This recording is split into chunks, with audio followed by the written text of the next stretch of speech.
I welcome you all with my love and respect. Let you all open all your three eyes. Om Nithyananda Paramashivoham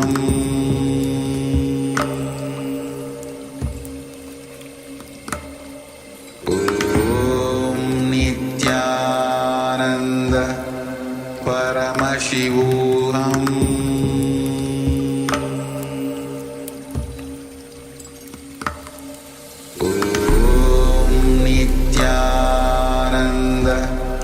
Paramashivoham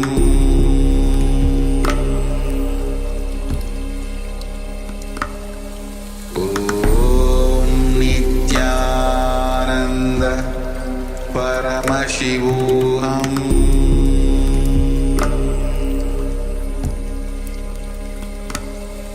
Om Nithyananda Paramashivoham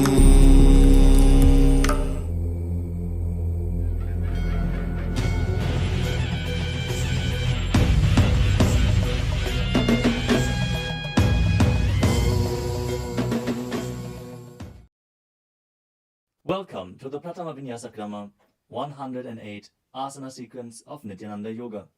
Before we start the yoga session, we request all the male bodies to please remove your upper cloth, for yoga is a ritual, and male bodies remove the upper cloth for any Hindu ritual.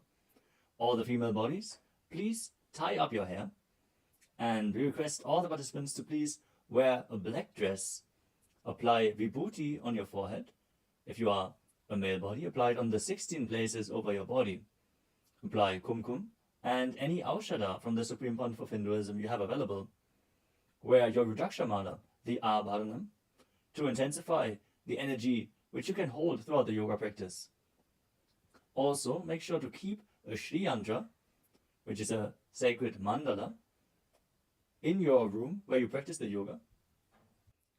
If you don't have a Shri Yantra available, don't worry. We are projecting it in the background of our acharyas. Now settle down on your yoga mat and get ready for the ritual of yoga. Sit straight with your head, neck and spine in a straight line. Join your hands in Namaskara Mudra in front of your heart center. Close your eyes.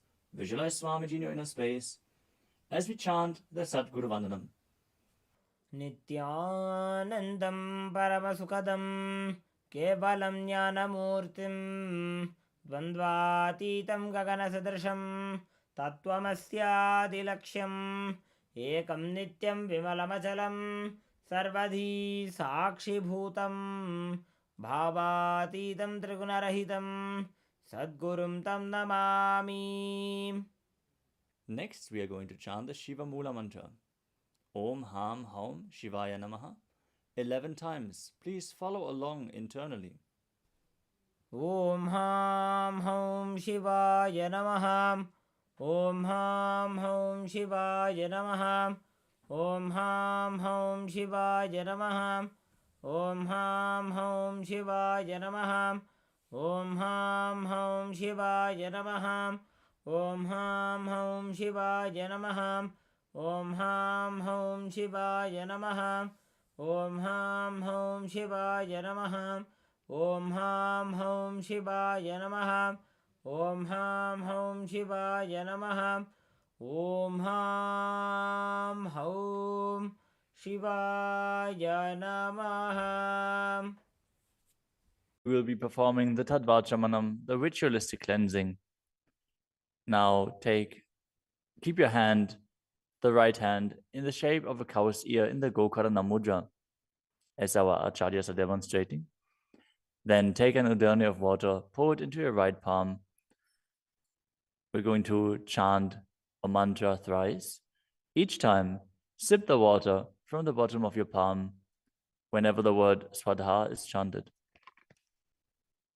Om Atmatattvam Shodhayami Swadham. Take another udani of water. Om Vidyatattvam Shodhayami Swadham. Pour another udani of water into your palm. Om Shivatattvam Shodhayami Swadham.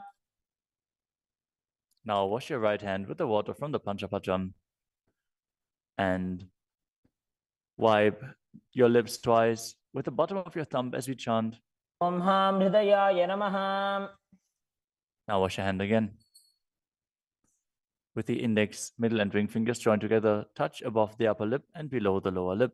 Wash your hand again.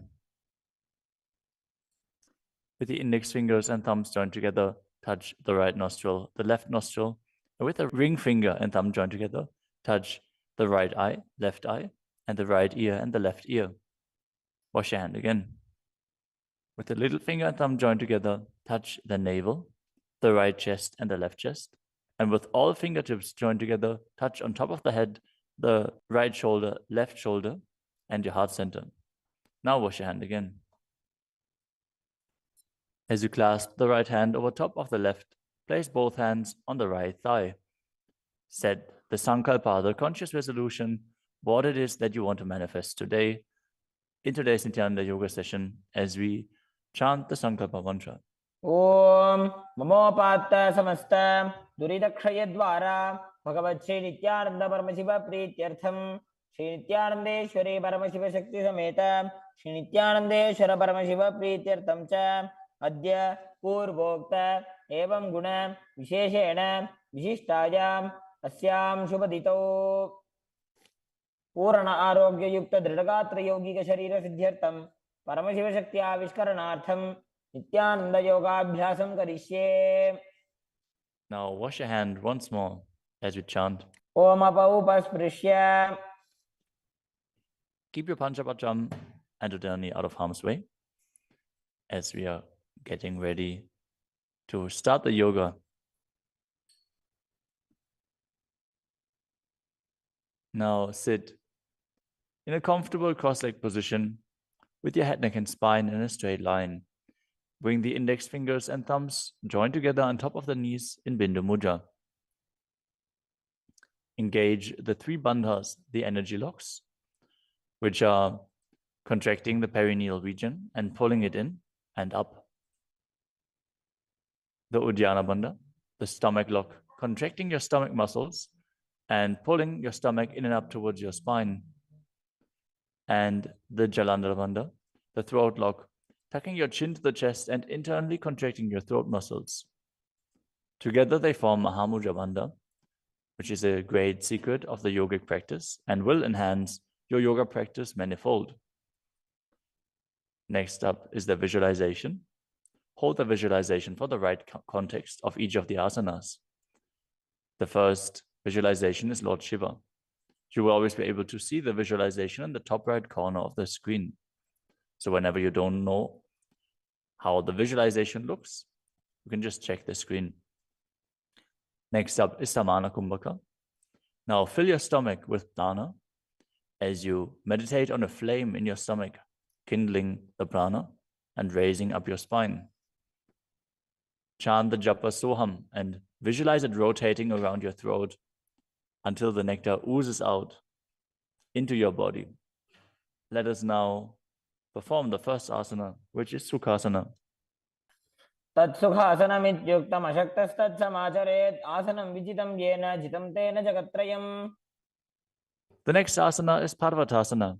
Now bring your legs into Padmasana with the feet on top of the opposite thighs. Then bring your palms together in Anjali Mudra and raise them up above your head, keeping your elbows straight. Engage all three bandhas, Mahamudra Bandha, as you visualize yourself as Mount Kailash. Adhavakshe Mahadeva Parvatasana Mangalam. The next asana is Hali Pavasana. Now bring the soles of your feet together in front of your body and hold the left hand by the right behind your back. As you lean forward and place your forehead on the ground behind your heels. Engage all three bandhas as you gaze to the nose and visualize Swamiji in your inner space. Purava vidhiyahu me jano ubhai pagatali samputthano.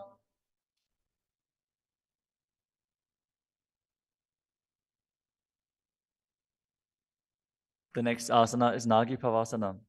Now keep the soles of your feet together and stretch your hands out in front of the feet, cupping your palms, placing them down on the ground as you place your forehead on the ground behind your heels. Engage all three bandhas and gaze to the tip of your nose, visualizing yourself as a snake. पुरव विधि पर्यागाने नीचौ हो वेकहु निफनास्यो लगाई.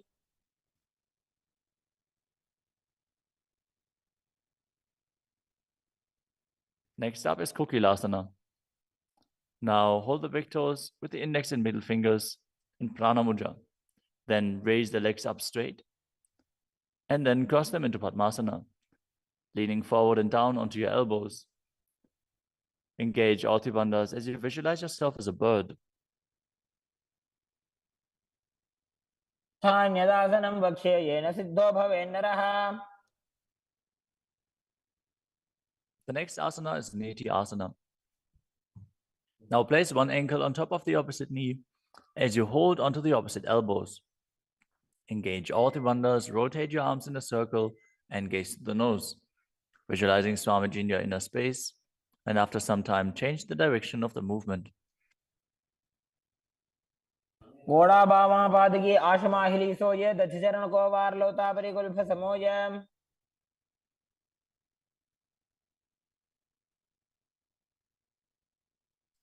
The next asana is Gajrasana. Now press your hands onto the ground, lifting your hips up high. Lower your head, then your chest, scooping the body forward and down again and again as you visualize yourself as an elephant.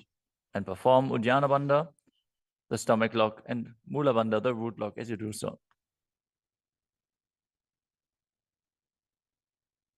निब्जं पादाग्रे भूमौ कृत्वा लम्बी भूया मस्तकाग्रे निधाय.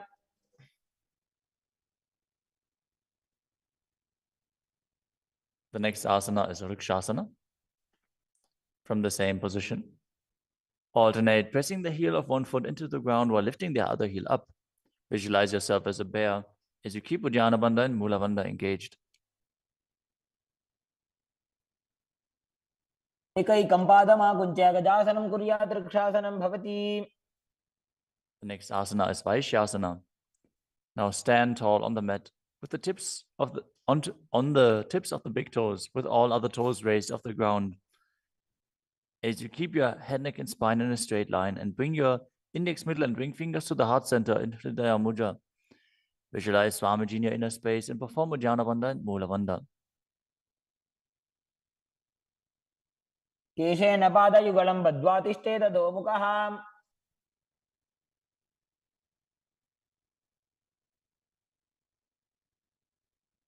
Next up is the Urdhva Janukarana. Stand with your heels touching, toes facing outwards at a 45-degree angle, and the knees bend in Arimandi. Now, bring both hands to the chest with the elbows parallel to the ground. Then lift one knee up towards the center of your body, followed along with the respective hand as you make circular motions on both sides again and again.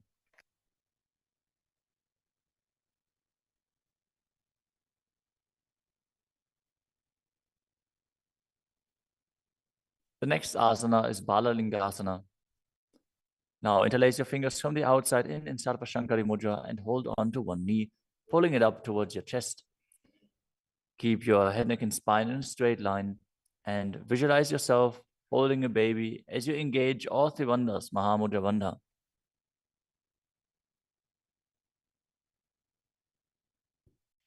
एकं जानूरसि आलिङ्ग्य स्थातव्यं बाललिङ्गनं भवति. You move on to Padapidanasana.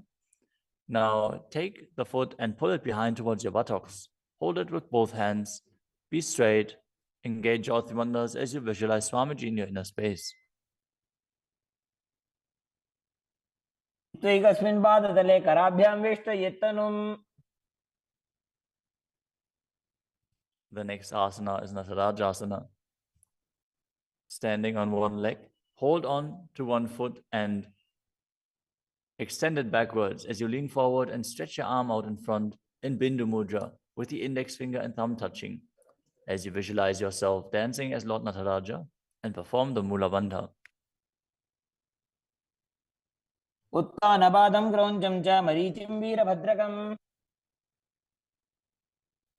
Now stand on the other leg and repeat Balalingasana on the other side, pulling the knee up towards your chest and visualize yourself caressing a baby. एकं जानूरसि आलिङ्ग्य स्थातव्यं बाललिङ्गनं भवति. Now repeat Parapidanasana on the other side. Pull the other foot towards your buttocks and visualize Swamiji in your inner space, engaging all three bandhas. स्थित्वैकस्मिन् पादतले कराभ्यां वेष्टयेत्तनुम्. Now repeat Natarajasana on the other side, visualizing yourself as Lord Nataraja. पादं क्रौञ्चं च मरीचिं वीरभद्रकम्.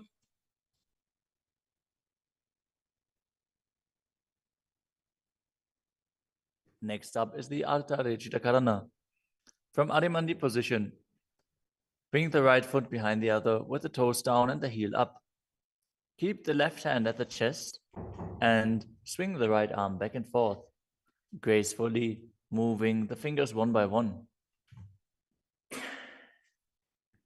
Now keep the right hand over top of the nose, uncross your ankles, and repeat the movement on the other side.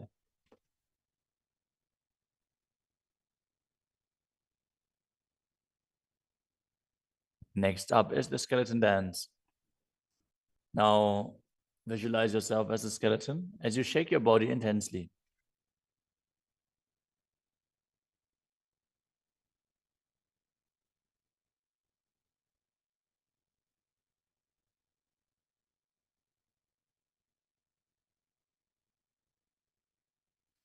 We move on to Katichina Karana. From Adimandi, with the heels together, toes pointing outwards and the knees bent, bring your hands above your head with the arms crossed, palms facing backwards. Now open your hips to one side and open the arms along above your head. Return to the center and repeat the movement on both sides again and again.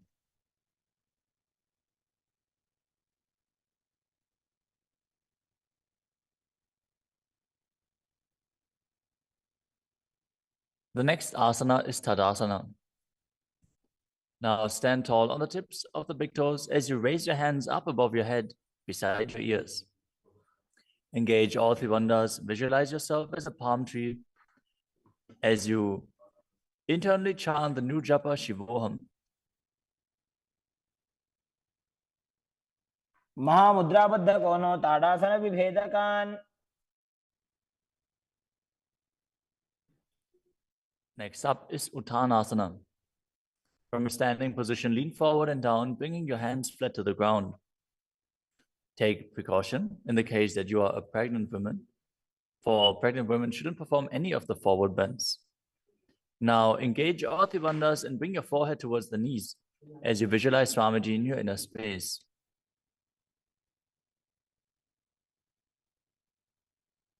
महामुद्राबद्ध कोनो ताड़ासन विभेदकान्. The next asana is Tadakshvasana, the plank position. Now lower your body down onto your arms and feet as you tuck your chin to the chest and rotate your head from side to side, contracting your perineal region. Visualize Swamiji in your inner space.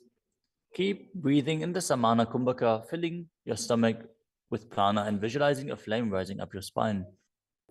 गजासनवस्थित्वा मस्तकं वारं वारं दक्षिणकुक्षिं सव्यकुक्षिं नजेत्. The next asana is Bhujangasana. Now lower your entire body down onto your stomach as you keep the toes pointing backwards and your hands next to the chest. Now raise your head up using the strength of your lower back.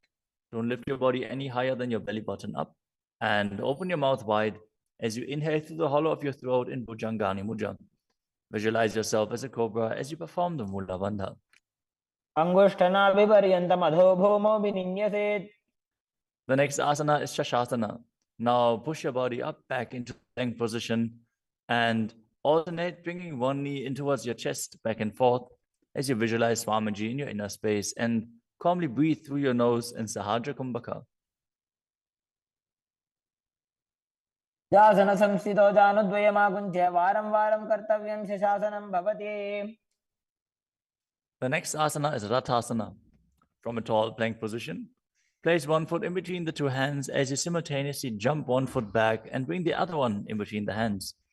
Alternate again and again as you visualize yourself as a chariot. गजासन संस्थितो एकैकं पादं पुरोमार्गेण भ्रामयित्वा कर्तव्यं रथासनं भवति.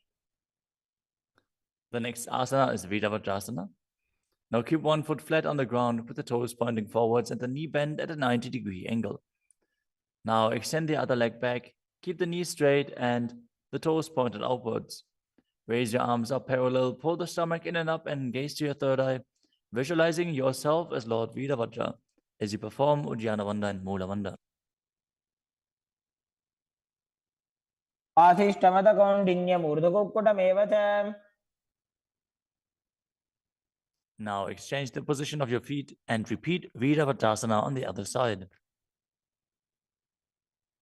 समतकौण्डिन्यमूर्धकुक्कुटमेव च The next asana is Vrikshasana, the tree posture. Now stand and bring one foot to the inner thigh as you bring your palms together in Anjali Mudra and raise them up above your head.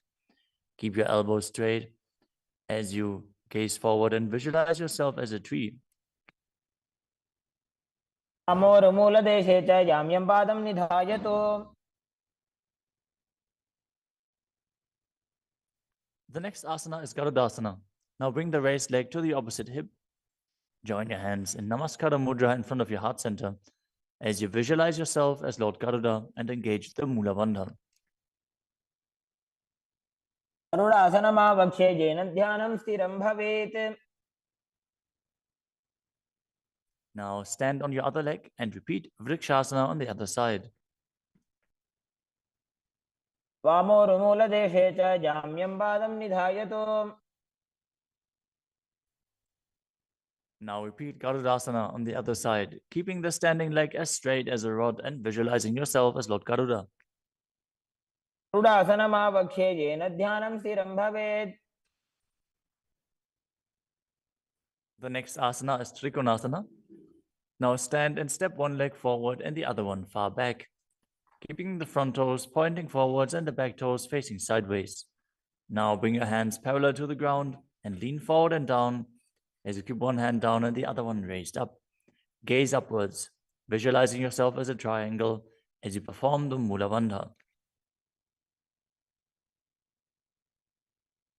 उत्तानपादं क्रौञ्चं च मरीचिं वीरभद्रकम्. Exchange the position of your feet. Step the other leg forward as you repeat Trikonasana on the other side. उत्तानपादं क्रौञ्चं च मरीचिं वीरभद्रकम्. Next up is the Nikuttaka Karana.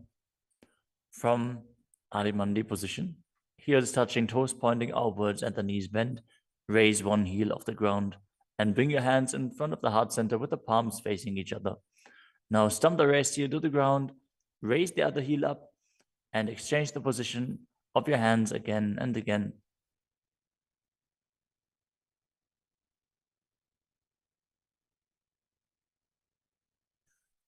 The next asana is Angushtasana. Now lower your body down onto the tips of your toes, placing the perineum on the back of your heels. Raise your knees off the ground and keep them together as you join your palms in front of your heart center in Namaskara Mudra. Visualize Swamiji in your inner space as you breathe in Brahmari Kumbhaka, buzzing like a bee on the inhalation and exhalation as you perform the Mula Bandha and internally chant the new japa Shivoham. अबन्धासनमित्याहुः गोरक्षासनमेव च. The next asana is Saurasana. From the tips of the toes, extend one leg straight out with the heel down and the toes up. Keep your fingers down on the ground by the sides with the palms facing forward in Vara Mudra. Visualize Swamiji in your inner space as you perform the Mula Bandha. प्रसार्य एकं पादतलं संस्थाप्य त्वेकपादकम्. The next asana is Vidunanasana. Now, from Saurasana, lean forward and hold on to the big toe in Prana Mudra. As you hold the back heel with the other hand, balance. Visualize Swamiji in your inner space and perform the Mula Bandha. गुल्फस्थितो पादमेकं प्रसार्य तत्पादाग्रं संस्पृश्य तत्करेण. Now exchange the position of your feet. Stretch the other leg forward as you repeat Saurasana on the other side. प्रसार्य एकं पादतलं संस्थाप्य त्वेकपादकम्. Now again, lean forward and down, holding on to the front foot and the back heel repeating Vidunanasana on the other side. स्थितो पादमेकं प्रसार्य तत्पादाग्रं संस्पृशेत् तत्करेण. The next asana is Brahmajarankushasana. As you keep the toes on the ground and the perineum placed on top of the heels, which are raised off the ground, keep a gap between your legs and place the back of your hands on top of the respective knees. Contract the perineal region and tuck your chin to the chest as you gaze in between the two hands in Shambhavi Mudra, with eyes opened wide, unblinking, actually gazing within. As you visualize Swamiji within and perform the Jalandhara Bandha and Mula Bandha. द्वौ भणापाणि होय वैसे एड़ी mail रघुदानि वैसे. The next asana is Kapilasana. Now drop your knees to the ground with the toes tucked behind, sitting your perineum on the heels. As you keep your hands on top of the respective thighs and pull your stomach in and up, contract the perineal region, gaze to the tip of the nose and visualize yourself as sage Kapila Muni. उभय पगदली समटारावे तिनकी Mahuli core मिलावे.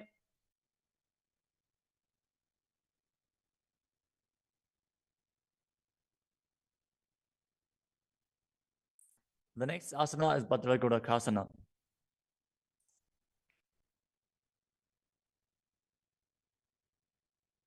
Maintain the same position as you shift your gaze up to the third eye. Visualize Swamiji in your inner space as you buzz like a bee in Brahmari Kumbhaka.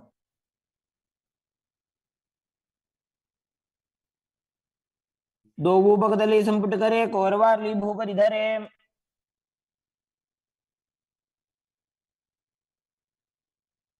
The next asana is Suryasana. Now sit with your toes tucked, perineum placed on top of the raised heels. As you bring your thumbs and little fingers together in Padma Mudra, opening up the palms resembling a lotus flower. Now raise your hands up above your head as you gaze up in between the gap between the palms, visualizing yourself as Lord Surya.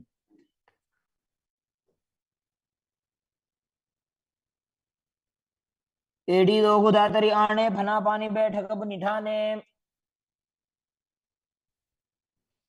The next asana is Mandukasana. Now sit with the toes flat, perineum on the heels. As you keep your hands on top of the knees, lift the tongue up against the roof of your mouth. As you catch the nectar of immortality dripping from the Sahasrara chakra with your frog tongue, as you visualize yourself as a frog in Manduki Mudra. Gaze to your third eye, breathe calmly through your nose in Sahaja Kumbhaka as you perform the Mula Bandha. तलो पृष्ठ देशे अंगुष्ठे द्वे च संस्पृशेत्.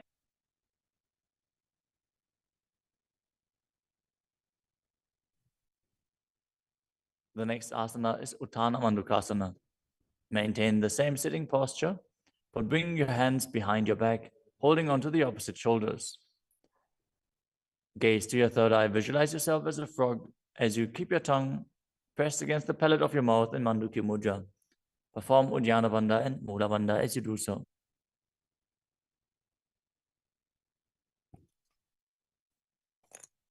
मंडूकासन मध्यस्थं कुर्पराभ्यां धृतं शिरः. The next asana is Simhasana. Now cross your ankles and sit on your feet. As you keep the knees wide, fingers spread on top of the knees, open your mouth wide, stick out your tongue and exhale forcefully as you gaze at the tip of your nose and visualize yourself as a lion.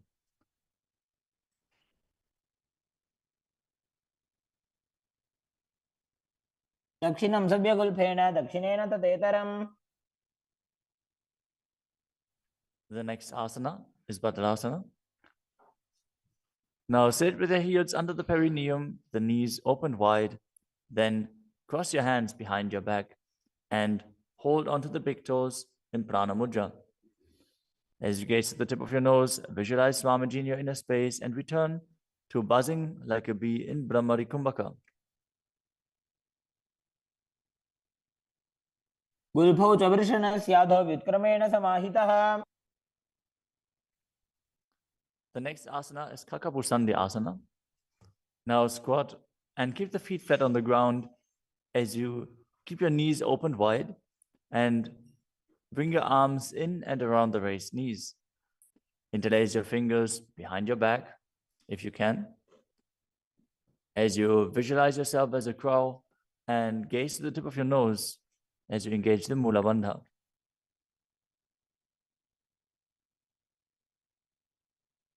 प्रथमे वेशक उपदठाने दो वो हाथ पगमी च आने. The next asana is Kanipavasana. Now keep the palms on the floor, shoulder width apart. Bring your knees onto the back of your arms towards your armpits. Lean forward, raise your feet off the ground as you visualize Swamiji in your inner space and balance on your arms. को गुण आशी दुष्टता होई तो आछी होई. The next asana is Kapali asana. Now place your hands on the ground, shoulder width apart. Bring the top of your head onto the ground. Please take precautions if you have any neck injuries or high blood pressure. Any of the inverted postures. Now bring your knees onto the elbows, your hips over the shoulders, and straighten your legs up as you gaze to the nose and visualize Swamiji in your inner space. Isha धरती टेकी पग दो वो मिलीवा ऊंचा करे.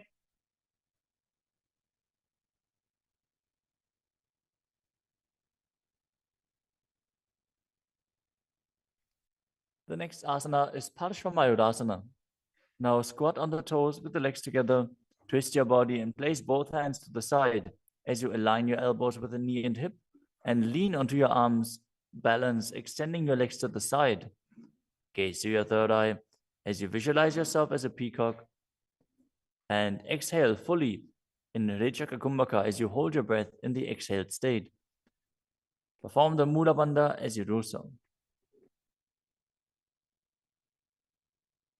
मयूरं दंडवत् कुर्यान् मायूरं दंड नामकम्. Now twist your body in the other direction and repeat Parshvamayurasana on the other side. मयूरं दंडवत् कुर्यान् मायूरं दंड नामकम्. The next asana is Bhairaganathasana. Now place both hands on the ground, shoulder width apart.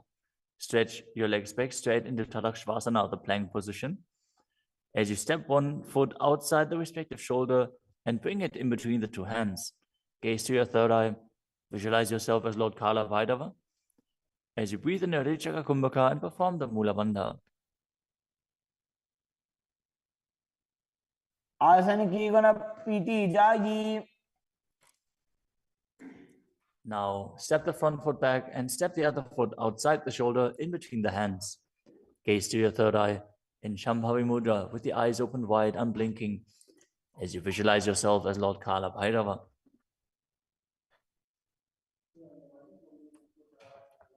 आसन को गुण पीती जाई. The next asana is Unmukha Pitasana. From Tadakshvasana, the plank position, bring your forearms down on the ground as you walk your feet forward, raising your hips. Lift your chest and head up and gaze to your third eye, visualizing Swamiji in your inner space.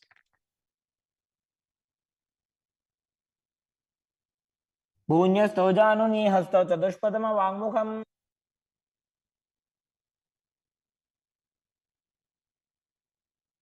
The next asana is Vashishthasana. From Tadakshvasana, rotate your body onto one hand and raise the opposite hand up. Keep the balancing hand directly beneath your shoulder as you raise your hips and gaze up towards the sky, visualizing yourself as Sage Vashishta as you perform the Mula Bandha. ऊर्ध्वकुक्कुटवासिष्ठ Marichi हलमच्यकम्. Now twist your body in the other direction. Balance on the other hand as you repeat Vashishthasana.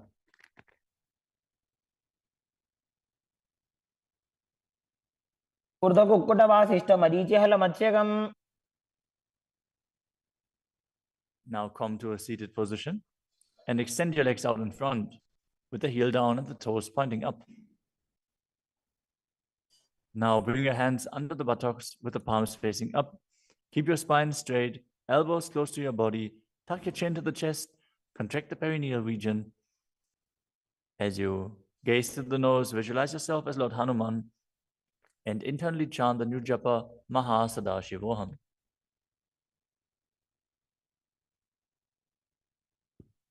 दोबू करके उभय हस्तेली कोरवारली मैले भेली.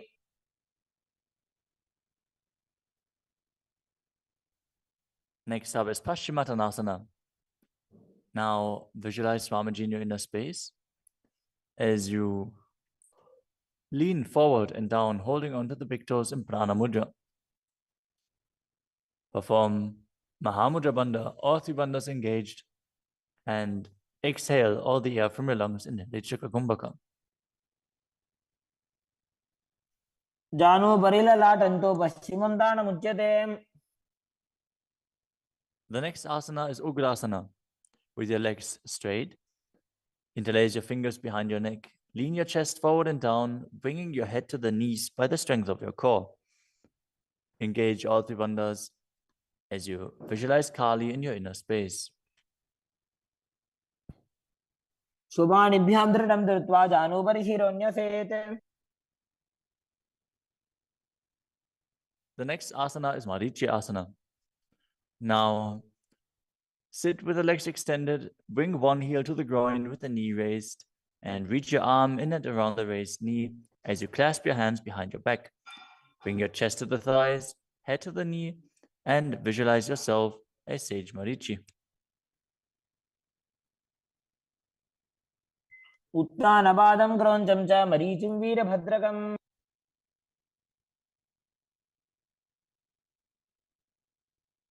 Now drop the knee down to the ground and lean forward, holding onto the front foot with both hands. As you exhale all the air from your lungs, gaze to the nose, visualize Swamiji, and perform Mahamudra Bandha in Mahamudrasana.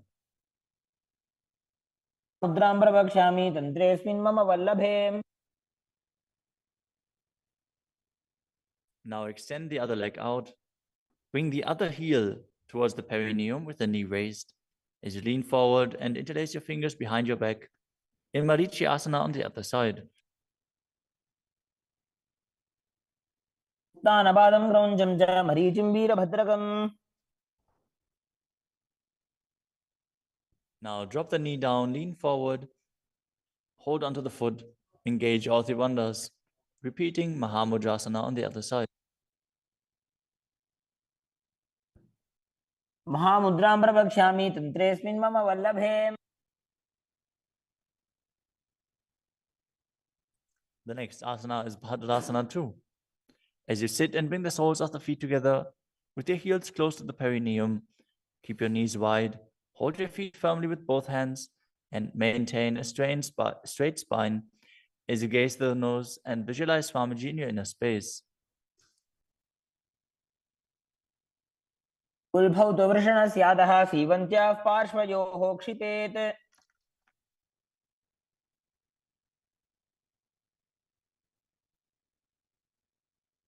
The next asana is Gvalipavasana.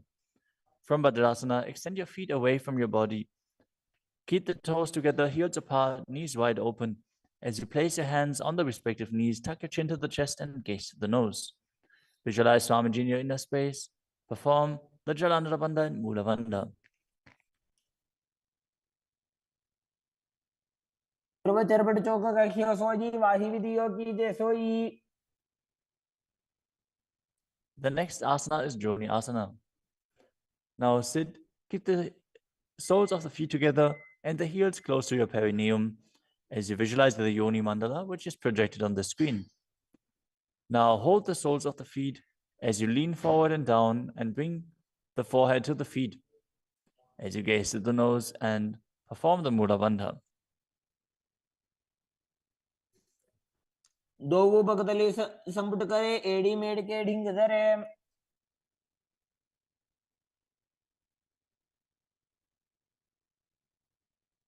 The next asana is Midaki Pavasana.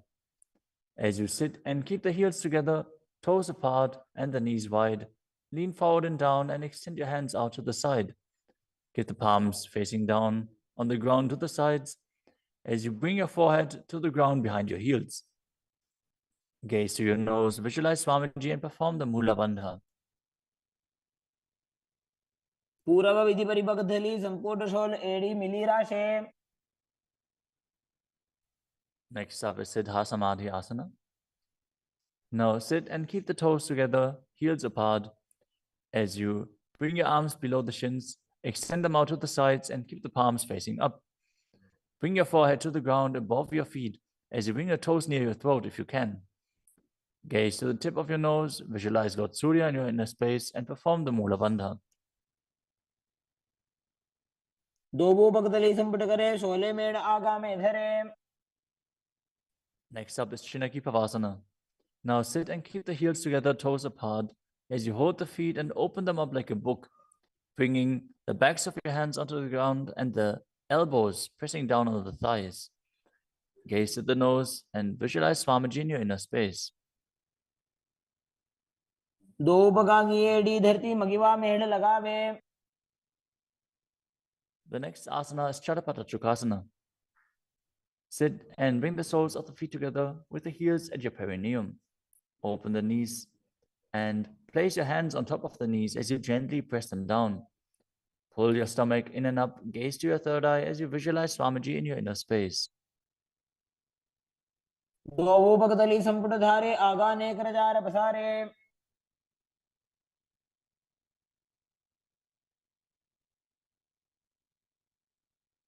The next asana is Bhairavasana. Now sit and bring the soles of the feet together with your knees open wide. Lift the heels up and bring the toes down onto the ground. As you keep your knees on the ground, pull your stomach in and up and place your hands on the knees in Bindu Mudra. Gaze to your third eye as you visualize yourself as Lord Kala Bhairava. उल्भव संपेड्य जान्योन्यं व्युत्क्रमेणोत्थितं शनैः. The next asana is Samanasana. Now sit with one heel at the perineum. Lift and hold the other foot, pulling the sole of the foot to your chest. Gaze to your third eye as you perform the Mula Bandha and visualize Swamiji in your inner space. समान आसनमावक्षे सिद्धमन्त्रादि साधनात्.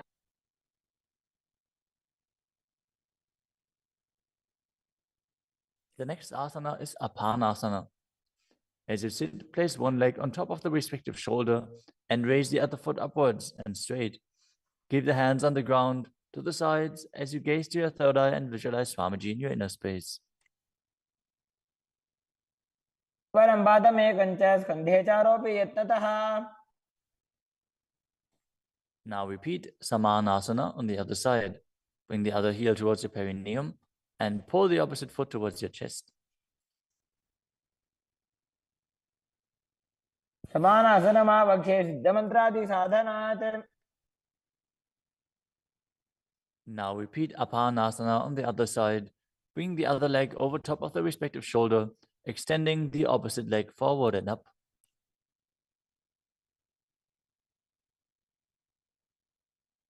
परं पादमेकं च स्कन्धे चारोपि यत्नतः.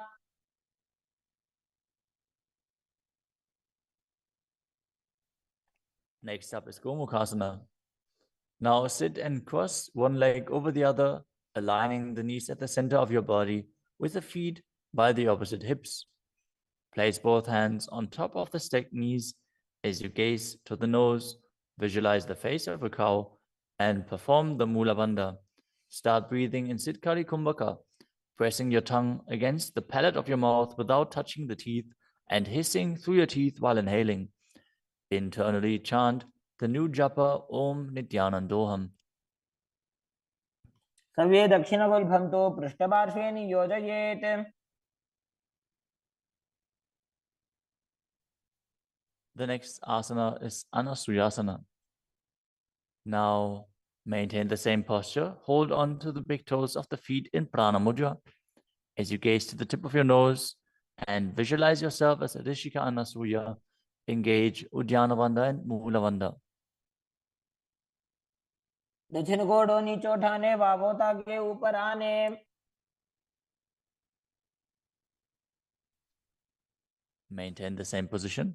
Interlace your fingers behind your back and lean forward and down as you bring your chin over the knees, the nose towards the ground, and visualize yourself as Rishika Anasuya in Anasuyasana 2.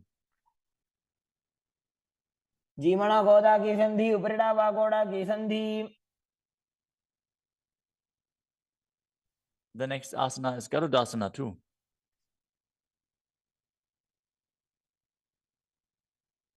Now sit on the ground with one heel pressed against the perineum.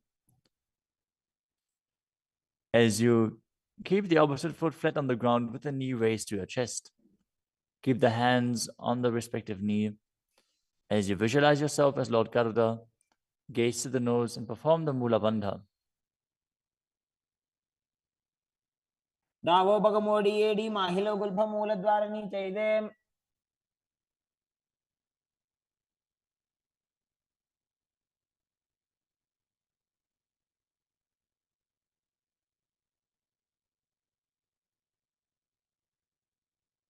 The next asana is Nadadasana.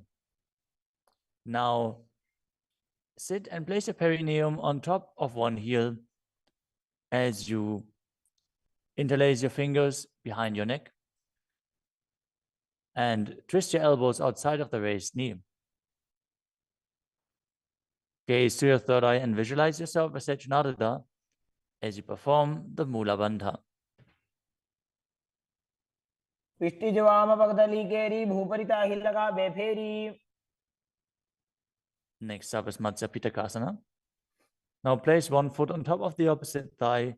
Wrap the respective arm around the knee, holding onto the opposite shin as you hold the big toes with the other hand in Prana Mudra. Visualize yourself as Matsya, the fish avatar of Lord Vishnu, as you perform the Mula Bandha. नवामांगुष्टन्तो गृहीतं Matsya पीठकम्।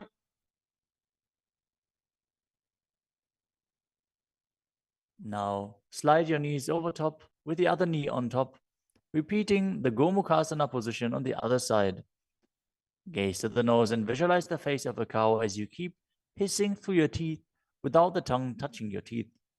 In Siddhkari Kumbhaka.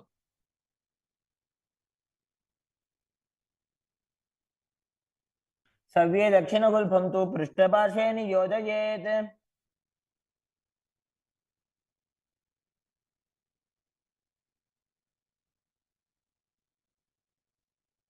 Next up is Anasuyasana on the other side. Hold onto the big toes as you visualize yourself as Rishika Anasuya.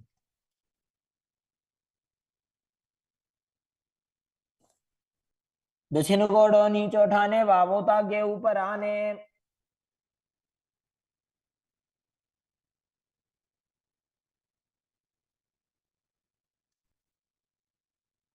Now, from the same position, interlace your fingers behind your back and lean forward and down, chin over the knees, nose towards the ground in Anasuyasana 2.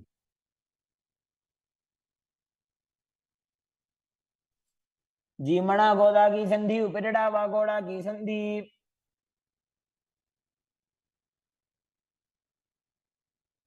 Now repeat Garudasana 2 on the other side, bringing the other heel towards the perineum, knee raised, hands on the knees, as you visualize yourself as Lord Garuda. दावो बगमोडी AD माहिलो Gulf मूल द्वार नीचे दे। Next up is Nadadasana on the other side. Raise the perineum onto the heel, interlace your fingers behind your neck, and twist your elbows outside of the raised knee, visualizing yourself as Sage Narada. पिष्टि जवाम पगदली carry, भूपरिता हिलगा बेफेरी।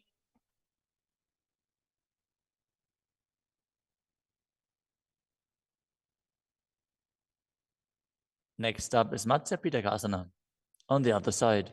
Now place the other foot on top of the opposite thigh. Hold on to the shin and the big toe of that foot as you visualize Matsya, the fish avatar of Vishnu. वामे नवामांगुष्टन्तो गृहीतं मत्स्य पीठकम्। Next up is Matsindrasana. Now place one foot on top of the opposite thighs as you place the opposite foot on the ground, flat. Twist and bring the elbow outside of the raised knee. Keep your raised arm by the neck. Turn your head back and gaze to your third eye, visualizing Nithyananda, the great sage and master of Hatha Yoga. उदरं पश्चिमाभासं कृत्वा तिष्ठति यत्नतः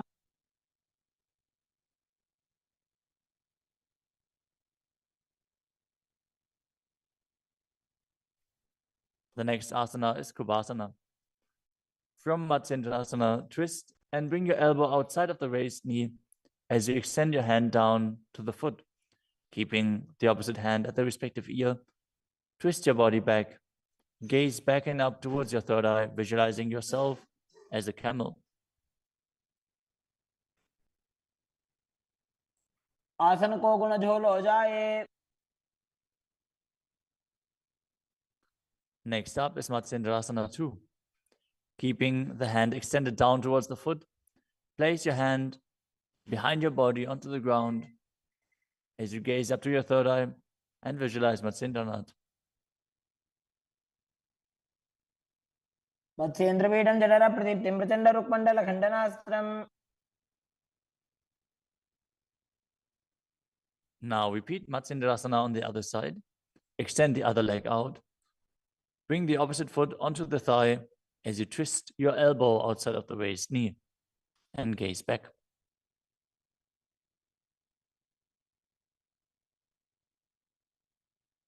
उदरं पश्चिमाभासं कृत्वा तिष्ठति यत्नतः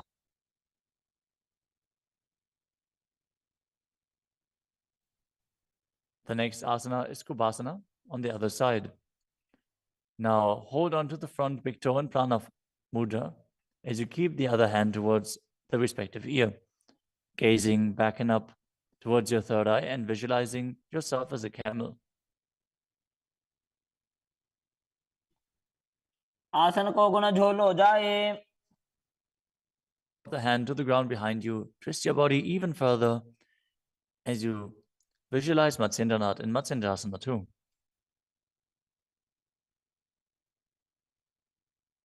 मत्स्येन्द्रपीठं जठर प्रदीप्तिं प्रचण्ड रुक्मण्डल खण्डनास्त्रम्. The next asana is Padmasana.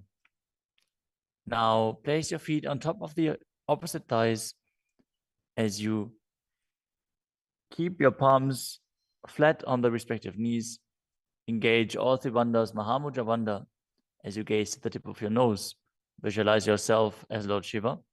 Breathe in Sitali Kumbhaka, now pressing your tongue against the back of the teeth, hissing while inhaling as you internally chant the new japa Om Nithyananda Mahasada Shivoham. आसनं द्विविधं प्रोक्तं पद्मं वज्रासनं तथा. The next asana is Padmasana 2. As you sit in Padmasana, cross your hands in front of your body and hold onto the big toes in Prana Mudra. Gaze to the nose, visualize yourself as Goddess Parvati, the consort of Shiva, as you perform the Mula Bandha. तानौ चरणौ कृत्वा ऊरू संस्थो यत्नतः. The next asana is Kukutasana. Now sitting in Padmasana, place your hands on the ground between the two thighs as you lift your body up off the ground.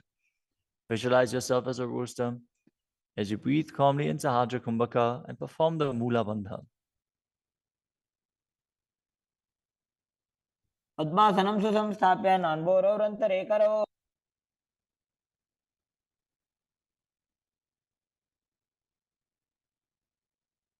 The next asana is Baddha Keki Asana.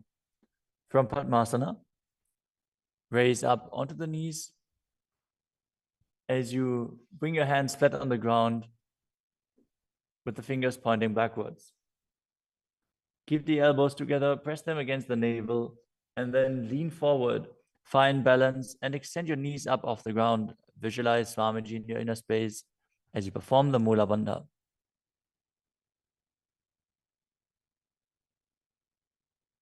धरामवष्टभ्यकरद्वयेन तत्पूर्वपरि स्थापितानाभिपार्श्वः.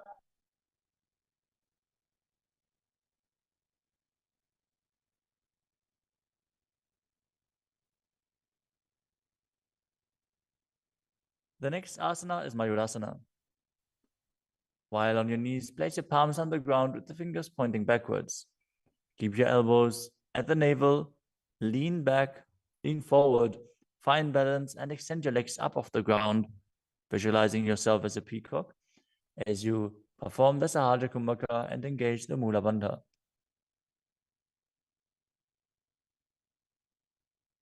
अथ वक्षे Mahadev मयूरासनमुत्तमम्.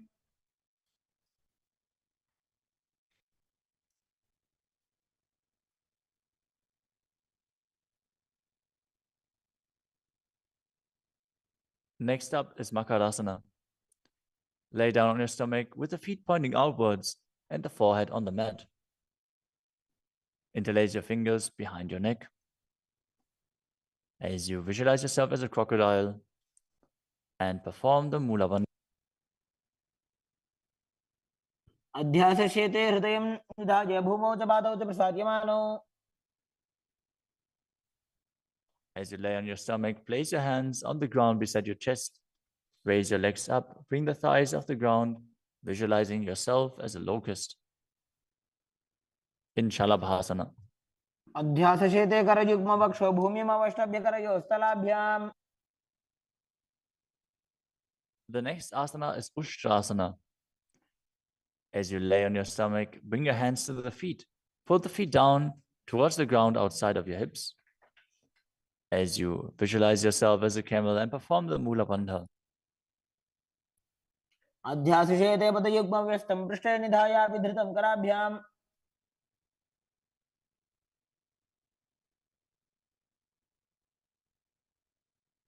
The next asana is Dhanurasana. From Ushtrasana, tighten the grip on your feet and kick the legs back and up as you lean forward and lift your chest off the ground. Gaze up to your third eye and visualize yourself as Pinaka, Lord Shiva's bow. Perform the Mula Bandha as you do so.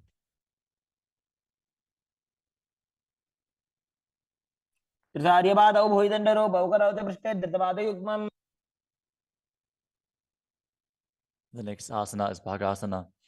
Now come to a kneeling position with your feet flat on the ground, sitting in between the two heels. Place your hands on top of the knees. Visualize Swamiji in your inner space. Breathe calmly through your nose in Sahaja Kumbhaka. As you gaze to your third eye, contract the perineal region in Mula Bandha and internally chant Om Nithyananda Paramashivoham. उल्टा मोड़ी पाओ तो वैसे बहुरो जगत करे कैसे. The next asana is Gohi Asana. From the kneeling position, place your elbows on the ground, shoulder width apart.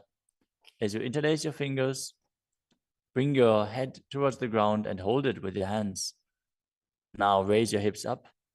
Walk your feet forward until your hips align with your shoulders. And then raise your legs up off the ground and pull the knees close to your chest.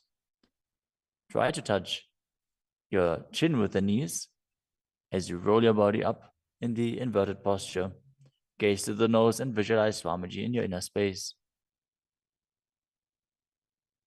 दो हाथ की कहुनी जोई पुनिह कलाजी जाने दोई. Now, from Gohi Asana, extend your legs up straight into Shirshasana. Gaze to the nose and visualize Swamiji in your inner space as you perform the Mula Bandha.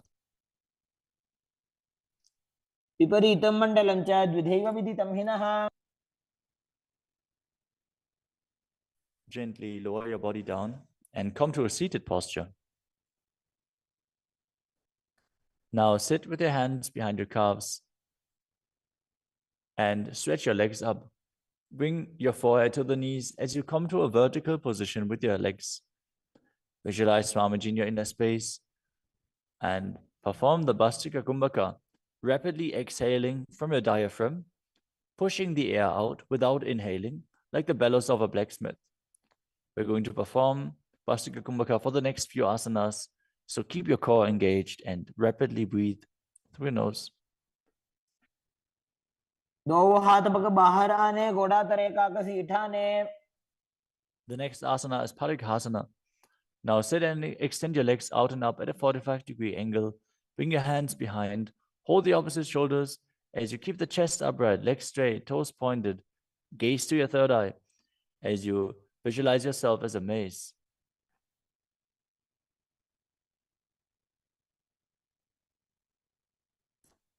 उत्तानशयनं कृत्वा पादौ मिलित्वा प्रसार्य.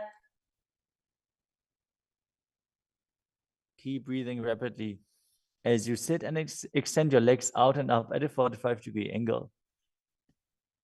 Keep your arms parallel to the ground or bring them down to the ground as you gaze to your third eye and visualize yourself as a boat in Naukasana.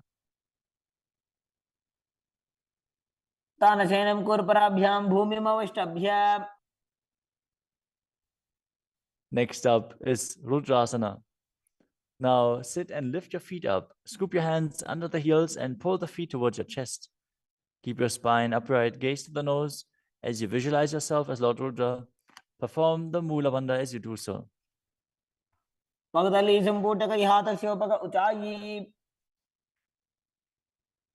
next asana is Unmukha Pitasana too. Now lay down on your back with the feet flat on the ground, the knees raised up. Bring your palms down to the ground with the fingers just touching the back of your heels. Lift your hips up high. Press the feet into the ground as you tuck your chin to the chest, gaze to the nose, and visualize Swamiji in your inner space. ऊर्ध्वे च जानुनी कृत्वा शवित्वोर्ध्वमुखं तथा उत्थाप्य हस्तौ तिष्ठेत्तु पीठ उन्मुख नामके. Now lower your body down flat onto the ground. Keep the palms facing up next to your hips. As you contract the perineal region and forcefully pull the Kundalini Shakti up along your spine towards your Sahasrara Chakra in Shakti Chalan Mudra. Relax. Completely unclutch from any micro movements of the body and mind. As you visualize that your body is dead and the Supreme Pontiff of Hinduism, Swamiji, is liberating you. Internally chant the Mahavakya, Om Nithyananda Paramashivoham.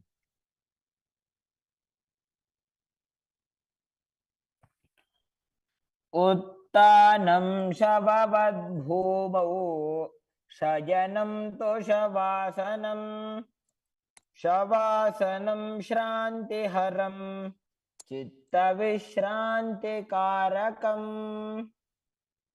ॐ नित्यानन्द परमशिवोऽहम्. ॐ नित्यानन्द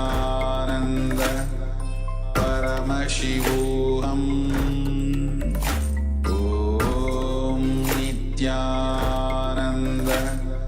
परमशिवोऽहम्. ॐ नित्यानन्द परमशिवोऽहम्. ॐ नित्यानन्द परमशिवोऽहम्. ॐ नित्यानन्द परमशिवोऽहम्. ॐ नित्यानन्द परमशिवोऽहम्. ॐ नित्यानन्द परमशिवोऽहम्.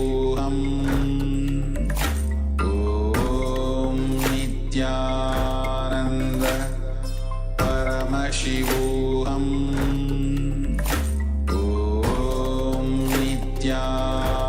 नित्यानन्द परमशिवोऽहम्. ॐ नित्यानन्द परमशिवोऽहम्. ॐ नित्यानन्द परमशिवोऽहम्. ॐ नित्यानन्द परमशिवोऽहम्. ॐ नित्यानन्द परमशिवोऽहम्. ॐ नित्यानन्द परमशिवोऽहम्.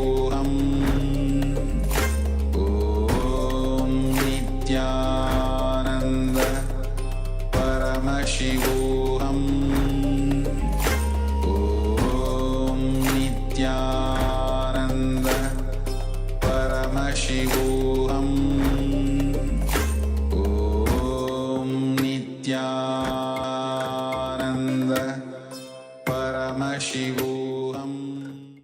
Now slowly return to your physical body. Start to wiggle your fingers and toes, your wrists and your ankles, your elbows and your knees.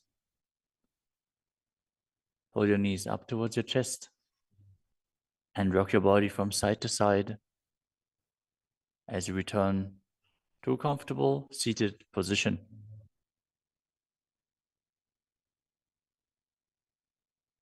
Congratulations, you completed the first 108 asanas of the sequence, which are the Pratama Vinyasa Krama. We are now going to continue the sequence with the next asana, which is Yathasana Nishthasana. Now sit in a posture that brings ease to your physical and mental space. Bring your hands on top of the knees in Bindu Mudra. Visualize Swamiji in your inner space. Breathe in Samana Kumbhaka, filling your stomach with prana and meditating on the flame kindling in your stomach as you perform the Mula Bandha and internally chant the Mahavakya, Om Nithyananda Paramashivoham.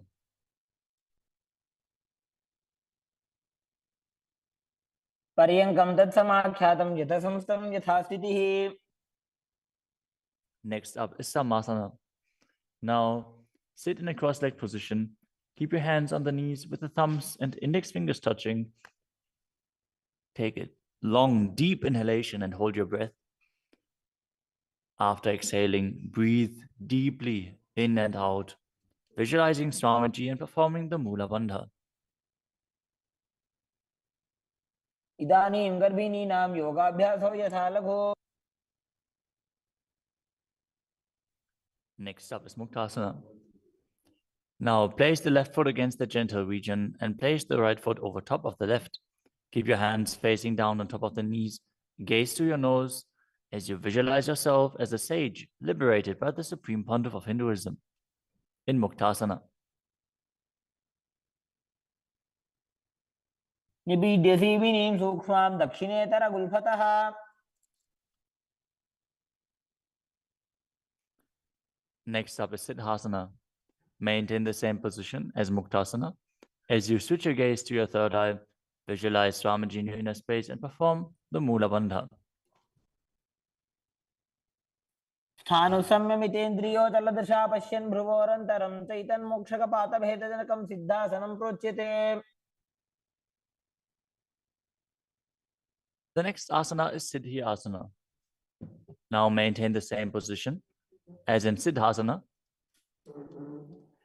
Switch your gaze to the ground in front of you as you engage all the bandhas and visualize Swamiji in your inner space.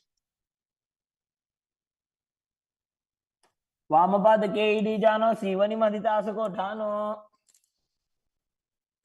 The next asana is Rudrasana too. Keep your legs in the same position as Siddhi Asana. Rotate your hands on top of the knees into Bindu Mudra. Switch your gaze to the third eye.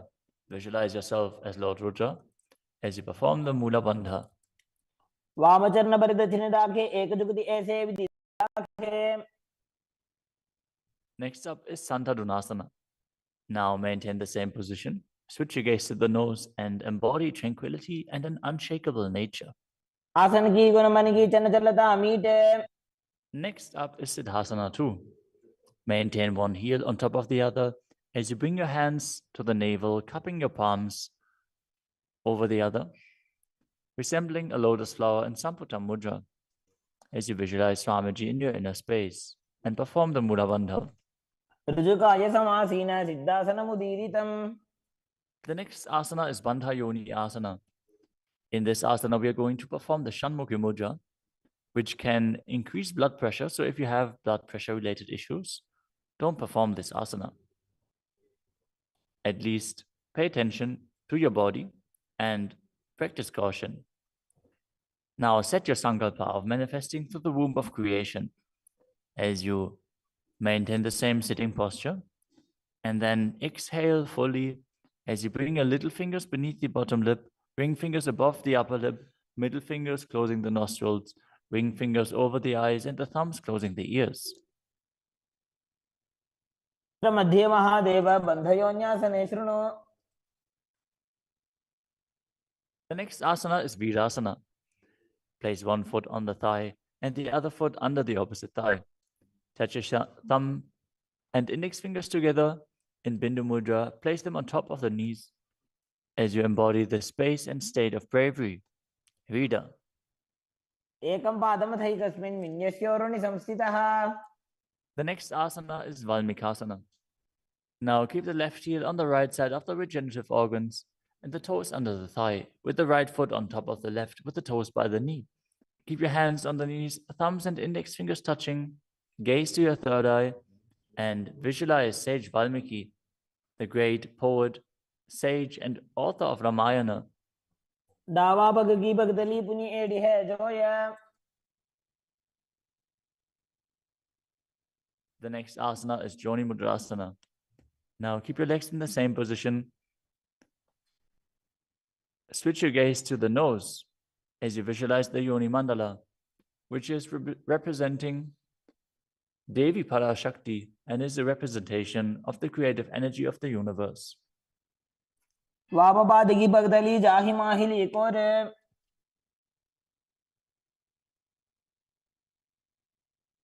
Next up is Yoni Asana. Keep your feet and hands in the same position as you switch your gaze to the third eye and keep visualizing the Yoni Mandala, which is projected on the screen. योन्यासनं पर्वतेन योगं योगफलेनिलम्.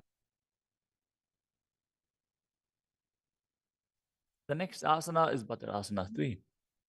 As you sit and bring the soles of the feet together, holding them with both hands, bring your knees down towards the ground, gazing to the tip of your nose, visualizing Lord Virata in your inner space as you perform Uddiyana Bandha and Mula Bandha. गुल्भौ च वृषणस्यादः सीवन्त्याः पार्श्वयोः क्षिपेत्.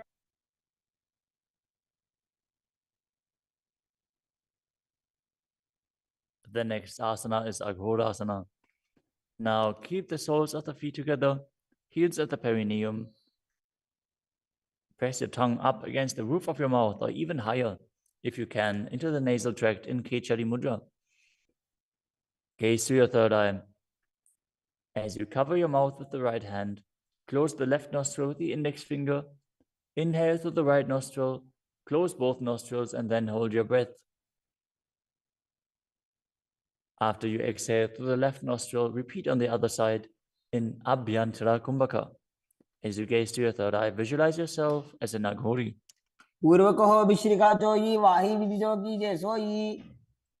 Next up is Kanadi Pavasana. Bring the feet together in front, with the toes together and the heels apart. Place your elbows onto the heels.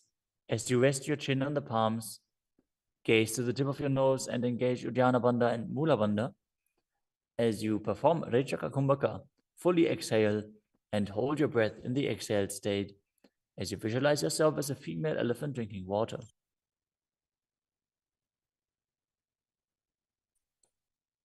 ग्वाली पाव आसन कक्ष्यो है जैसे Yahoo में जाने विधि जैसे.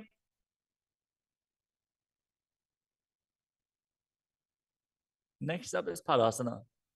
Now sit with the knees raised, arms between the thighs and calves, and interlace your fingers as you lift your feet off the mat. Gaze to the nose and visualize Swamiji in your inner space as you perform the Mula Bandha.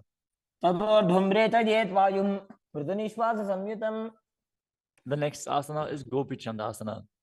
Now interlace your fingers around the feet with the soles together and place the toes at the groove of your throat, the heels on your chest.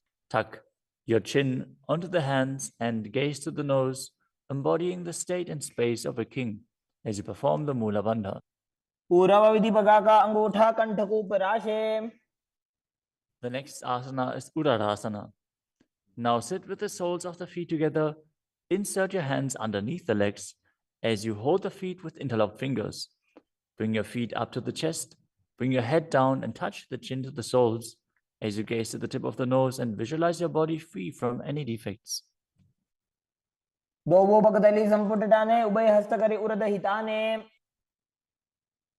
Next asana is Vishishtasana. From the same position, raise your feet up even higher. Bring your feet in front of your face with the interlocked fingers in front of your forehead. Visualize yourself excelling in everything as you perform the Mula Bandha. दोऊ पकतली जोड़ी संपुट करे. The next asana is Bhujasana. From a seated position, lift both legs over top of the respective shoulders as you bring your arms underneath the legs and up, interlacing your fingers around the back of your neck. Visualize yourself as a cobra as you perform the Mula Bandha. शिरासनं त विज्ञेयं कक्षासनमतः परम्. The next asana is Kalyanasana. Now maintain a seated posture, raise your legs up and bring your elbows under the knees as you wrap your arms around your back with the palms clasped behind. Gaze to the tip of your nose and visualize yourself as a beautiful, auspicious goddess. दोऊ हाथ पगों नीचे आने, तिनको घोड़ा नीचे ठाने. The next asana is Sankatasana. With the left knee on the mat, place the left foot flat on the ground and sit down on the left heel. As you bring the right leg over top of the left, heel close to the hip. Visualize yourself as a swan as you perform the Ujjayi Pranayama, making an ocean-like sound with your mouth as you perform the Mula Bandha. वामपादं जितेर्मूलं संन्यस्य धरणीतले. The next asana is Dhenukasana. Now slide the heel outside of the hip. Visualize a cow in your inner space as you keep your hands on top of the knees. Perform Uddiyana Bandha and Mula Bandha. अनुषागी Nagar पंचडं ऋषिरिन्दगल्यम्नि. The next asana is Machandrasana. Now place the right foot on the left thigh and the left foot on the right knee. Bring the left hand behind your back and hold onto the right thigh. As you place the right hand on the left thigh, twist your body and gaze to your third eye, visualizing Swamiji in your inner space and performing the Mula Bandha. वामजङ्घभरदचिनटाने वामहस्तभिष्टीति आने. Next up is Machandrasana 2. From Machandrasana, untwist and hold onto the respective big toes in Prana Mudra. As you lean your forehead down so it touches the ground, as you place your chest down on the heels, visualize Swamiji in your inner space and perform the Mula Bandha. प्रथमजी मनो चरणजुजोयि वामजङ्घपरिराखे सोयि. Now interlace your fingers and place them on the top knee. Engage all three bandhas, Mahamudra Bandha. As you visualize Swamiji, your Guru, in your inner space in Guru Asana. ऊर्मूलेतरपादस्य निष्ठिकापटेशगुल्भं संस्थाप्य. Now again, sit down on the heel, this time on the right foot. As you keep the top of the foot on the ground and interlace your fingers on top of the other knees, visualizing yourself as a swan. वामपादं जितेर्मूलं संन्यस्य धरणीतले. Now slide the heel outside the hip. Place both hands on top of the up knee as you visualize a cow in your inner space in Dhenukasana on the other side. अनुषागी Nagar पंचडं ऋषिरिन्दगल्यम्नि. Next up is Machandrasana on the other side. Bring the left foot on the right thigh and the right foot on the left knee. Twist your body. Keep one arm behind your back and hold on to the opposite thighs as you gaze to the third eye and visualize Swamiji in your inner space. वामजङ्घभरदचिनटाने वामहस्तभिष्टीति आने. Next up is Machandrasana 2. Now hold on to the feet as you lean forward and down, bringing your chest towards the heels and your forehead onto the ground. Visualize Swamiji in your inner space.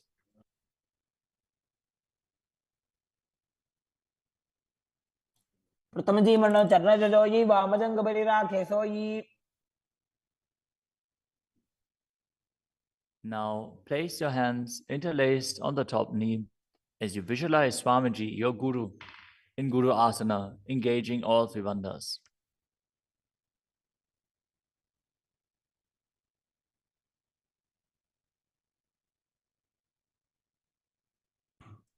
प्रथमजी मनो चरणजुजोयि वामजङ्घपरिराखे सोयि.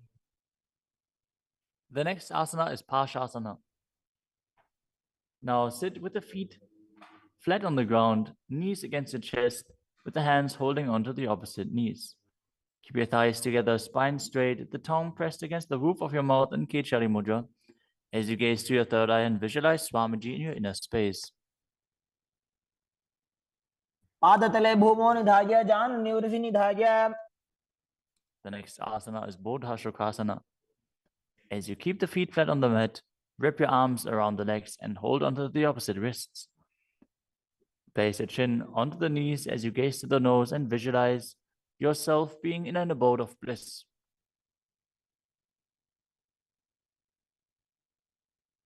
तो वो बगदली भूपति धरे कोरमा हिली ऐसे करे.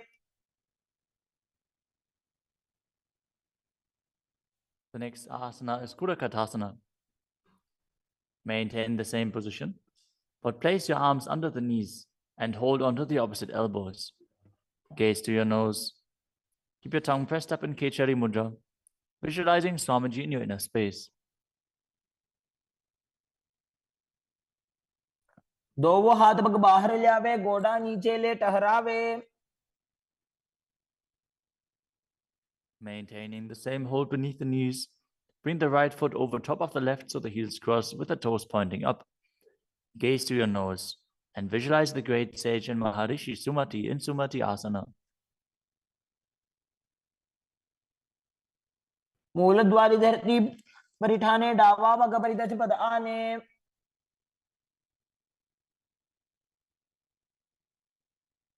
The next asana is Dandasana. Now extend your feet out straight with the arms raised straight above your head. Interlace the fingers with the wrists pointed outwards. As you engage all three wonders, gaze to the nose. Visualize Swamiji in your inner space. Perform Mahamudra Bandhan. इदानीं गर्भिणीनां योगाभ्यासो यथा लघु. The next asana is Arambhasana. Now sit with your legs straight. Hold the big toes in Prana Mudra with index and middle fingers. As you lean your chest forward and down, bring your head to the knees. Inhale through the left nostril and exhale through the right.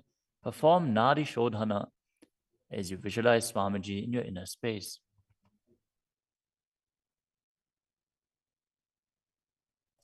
दो वो पग मिलीवा पसारी पगा का अंगूठा पकड़ी लीला टकोड़ा लगावे. The next asana is Bhidokasana. Now sit with the legs straight. Extend the knees slightly up. Bring one hand distance between the heels. As you bring your shoulders down, wrap your hands in and around the legs. Hold the soles of the feet as you gaze to your third eye and visualize Swamiji in your inner space. प्रथम बैसी दो वो पाव पसारी कछुक ऊर्धको कुरडो डारे. The next asana is Jalandhari Pavasana. Now extend both legs out with the heels together. Place your chin on the heels as you insert your hands below the legs. Keep the elbows together on the ground along with your fingers, palms facing up. Gaze to the nose, visualizing Swamiji in your inner space.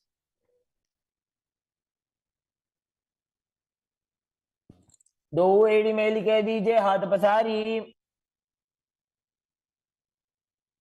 The next asana is Urdhva Paschimottanasana. As you sit with the legs extended, lift one foot behind the neck. Lean forward and down as in Paschimottanasana. As you visualize Swamiji in your inner space. If you can't, bring your leg behind your neck.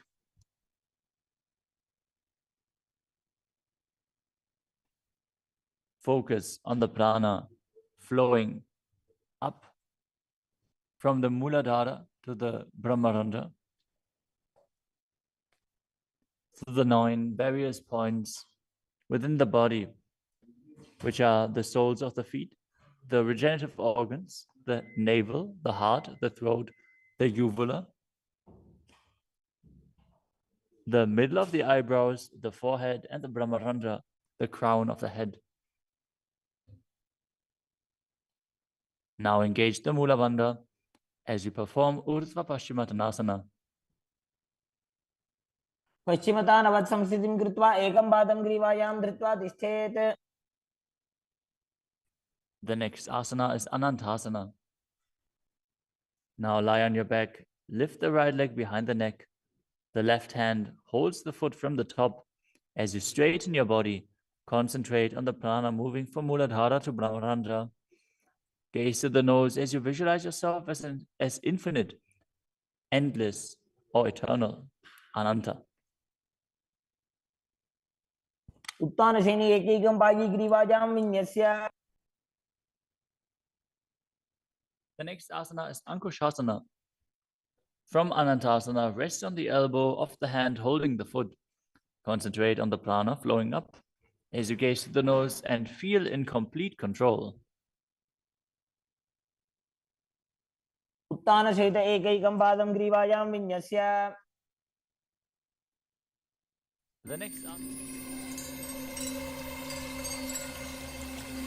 I welcome you all with my love and respect. Let you all open all your three eyes. Om Nithyananda Paramashivoham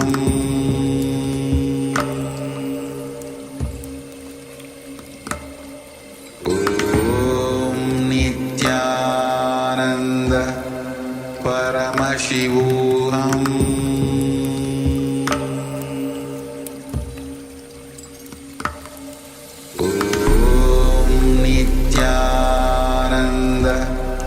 Paramashivoham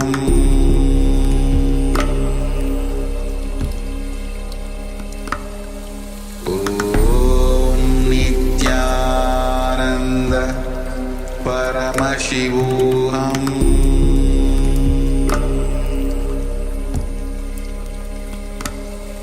Om Nithyananda. Yes. Sorry for the technical glitch. Let's now move on to the next asana of the sequence, Shasana. Lay on your back and pull your knees up against your chest and circle your legs with your arms and rock your body from side to side as you visualize Swamiji in your inner space. Continuously breathe in Pratyahara Pranayama. Feel the energy moving from the soles of the feet all the way to the crown of your head.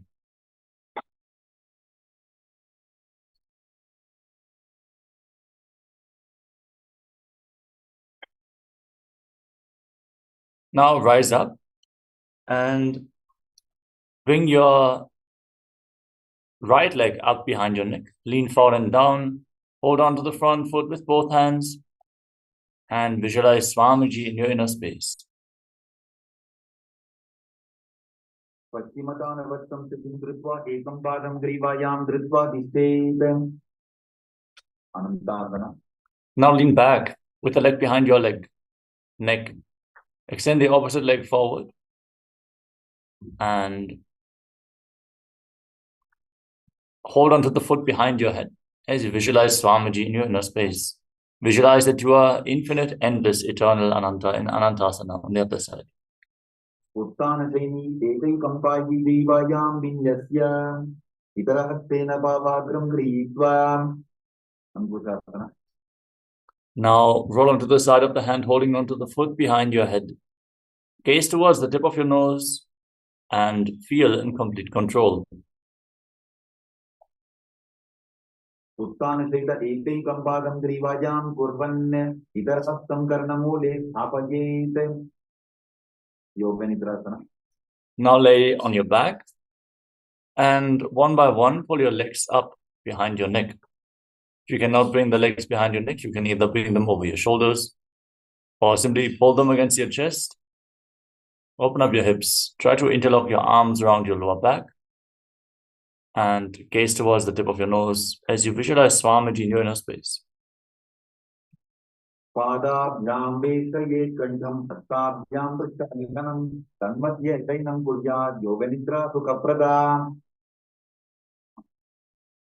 आत्मारामासन. Now bring your arms up and interlock them around your neck. Gaze towards your nose and visualize Lord Rama in your inner space. आत्मारामासनपदं सुधोतोबे. कोटिकासन. Now lay on your back And pull your knees up towards your chest, with the soles of the feet facing up to the sky and your arms extended out to the side at shoulder level. Gaze towards your third eye and visualize Swamiji in your inner space. So हाथ सीधा सा करें, pinnacle ube सफा करें, जठर परिवृत्ति. From this position now, drop the left leg down to the side. Keep the knee bent and extend the right leg straight down. Visualize Swamiji in your inner space. Then bend both knees to the left. Breathe in Pratyahara Pranayama. Extend both legs to the left. Hold on to the toes and rotate your head away from the feet. Then return to the center. Put your knees against your chest. Drop the right knee down. Extend the left leg straight. Bend both knees to the side. Extend your legs to the right and rotate your head away from the feet. In Jatara Parivritti, 1, 2, and 3.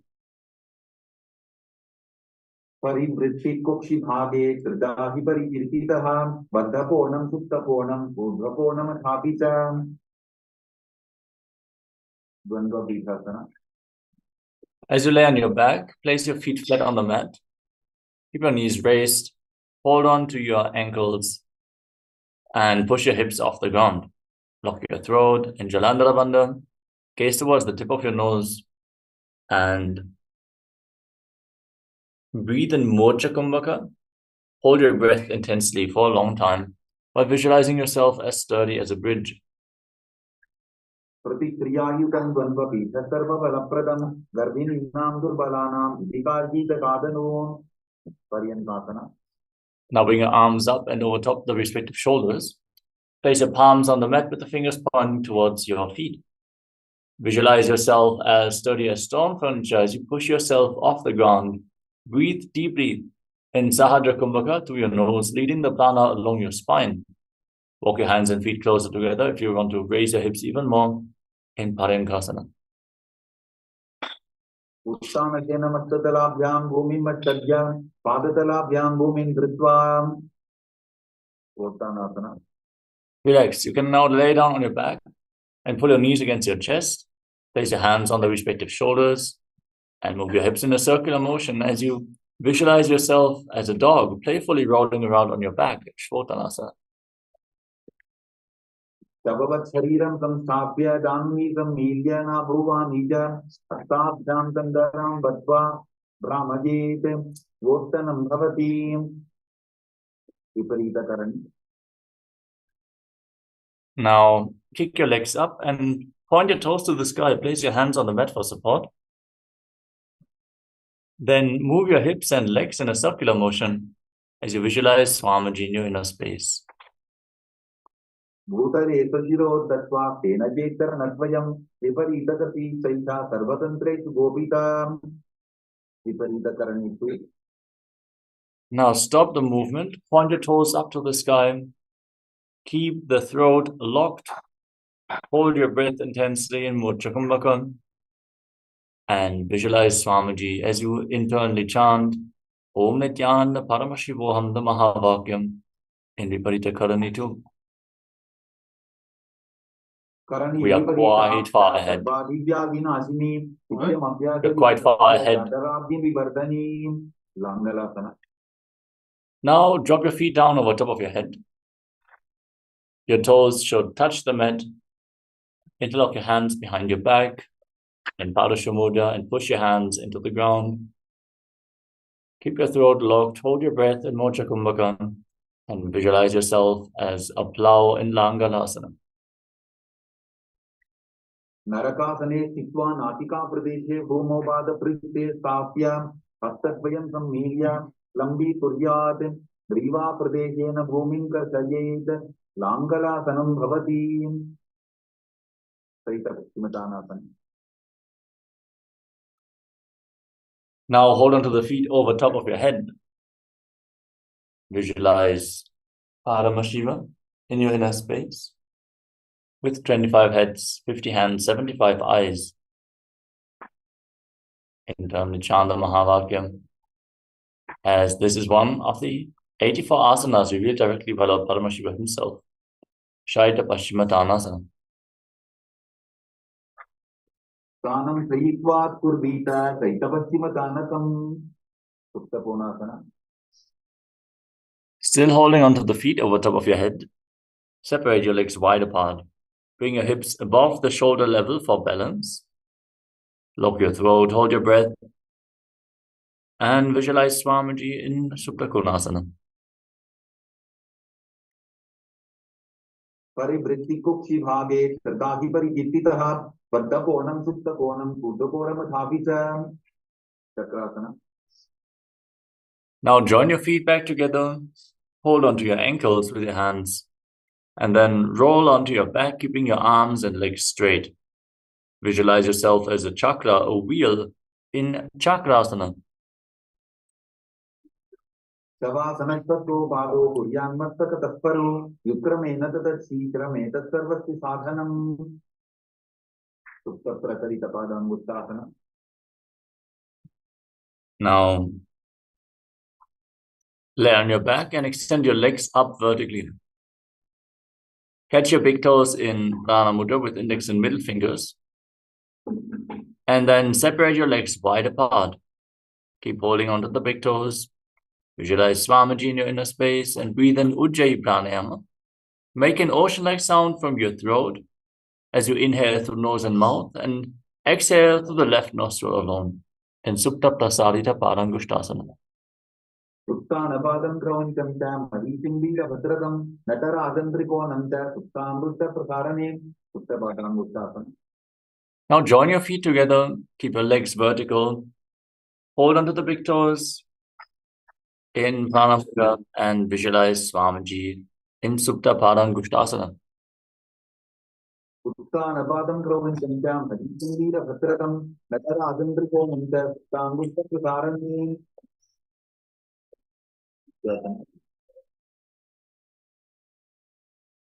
Now cross your legs into Padmasana. Push your knees down to the ground and bring your arms up, holding on to opposite elbows over top of your head. Fix your gaze at the tip of your nose and visualize Matsya, the fish incarnation of Mahavishnu. Keep breathing in Ujjayi Pranayama in Matsyandasana. Uttavadmasam Uttva Uttanaje Nanchari Urpara Abhyamsiro Besya Matsyasanam Tu Rogahan. Parasaramasana. With your legs on top of opposite thighs in Padmasana, place the right hand on top of the left palm over top of your head. Gaze towards the tip of the nose and visualize Lord Rama in your inner space in Parasharamasana. Prathamakare Padmasana Sudhosove Bhuparipase. Sarvamasana. Keep your legs crossed in Padmasana.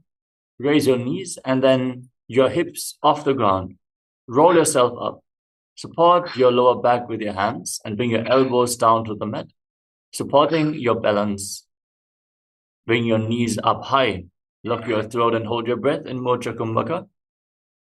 Force the air into the Sushumna Nadi, the center nadi of the spine, as you gaze to your nose and visualize Swamiji in Sarvangasana.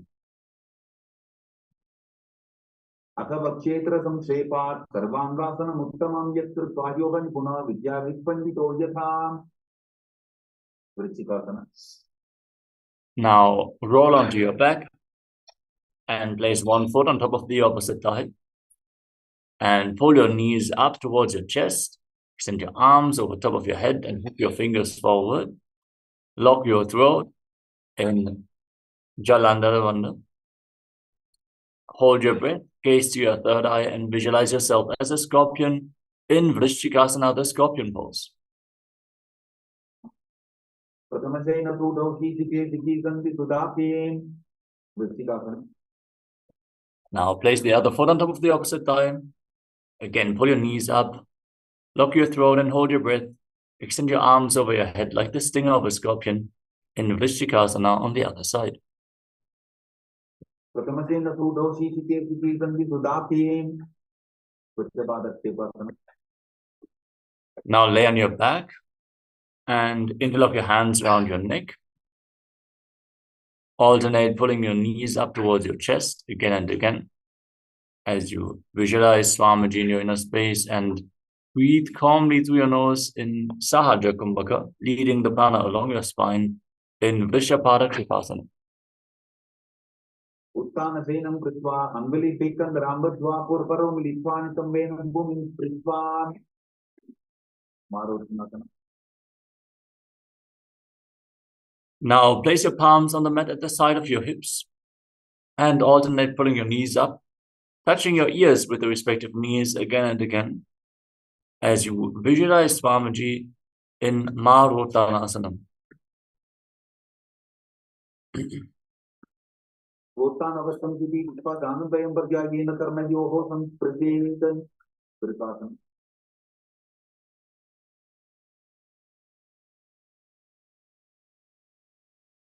As you lay on your back, place your feet flat on the mat, raise your knees, and then stand up and lay back down again and again.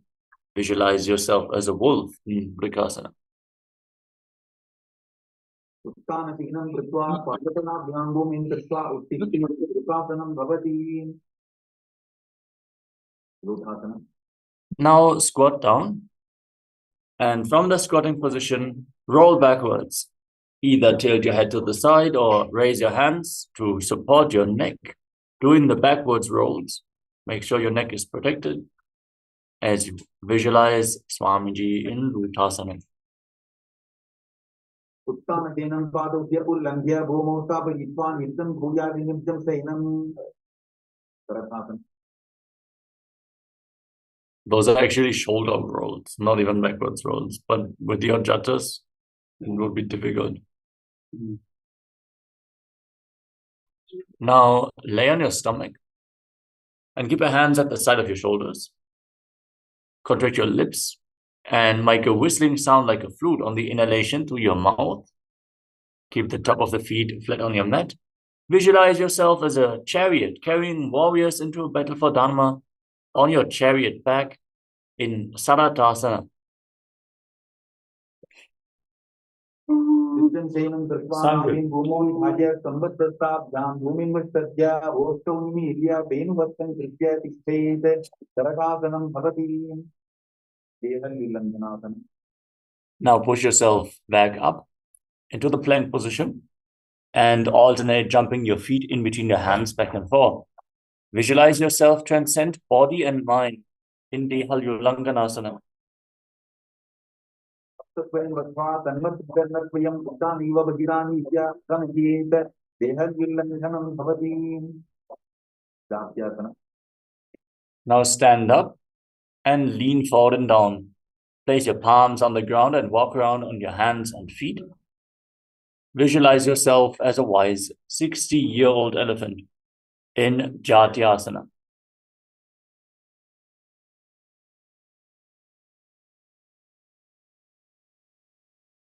अथ आस्यासनं बद्धे केन चाभिस्परो भवेत् हस्तान्तरिभूमौ च समनम् आगमनं ततः सर्पासनं. Next up is Lolitika Karana. Now stand in Arimandi position. Heels together, toes pointing upwards and knees bent. Bring your arms up at the side of your body to shoulder height and rotate your arms around your body as you move your head in all directions. Open up your chest intensely in Lolitika Karana.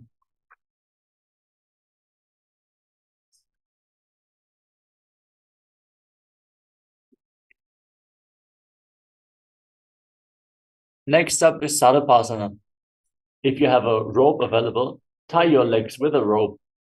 Then stand erect on the mat like a rod, keeping your arms at the side, elbows close to your waist, hands on your thighs.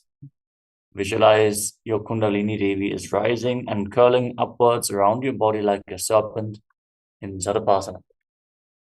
अथ सर्पासनं वक्ष्ये वायुपानाय केवलं शरीरं दण्डवत्तिष्ठे रज्जुबन्धस्तु पादयोः वायवी कुण्डली देवी कुण्डलाकारमङ्गुलेन. Utkasadanasana. Now lean forward and down. Place your hands by the feet. Hold onto the toes from the front. And keep your hands and fists walking around on the mat like a camel in Ushtrasadhanasana.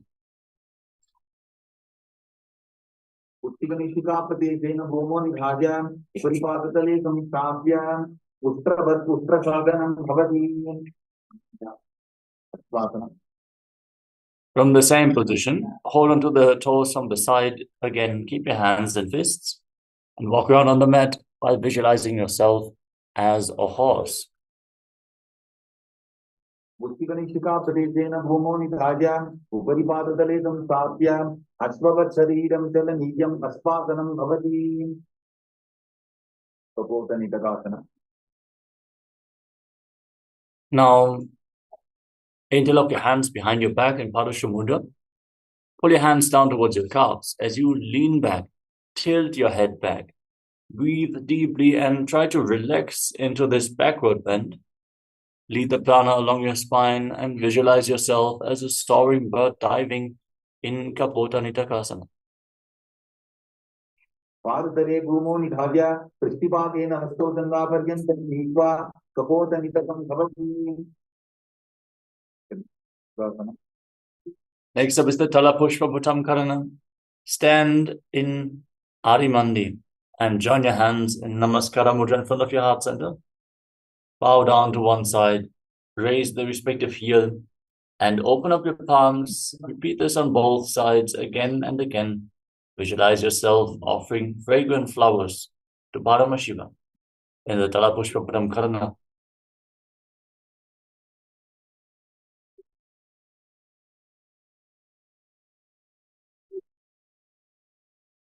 Now stand on the mat, gaze to your nose. Visualize yourself as a rhinoceros. Then lay down on your stomach and jump your feet back up towards your hands and stand with your hands slightly extended away from the body in Namaskara Mudra, resembling the horn of the rhinoceros.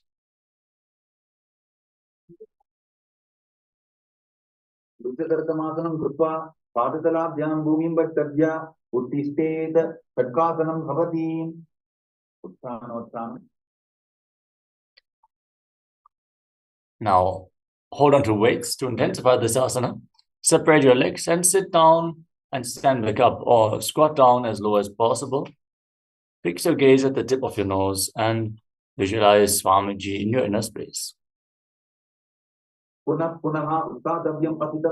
hours of Uttanottan. भवति। भूतलासना. Now raise your arms up above your head and jump repeatedly, visualizing yourself as a mace.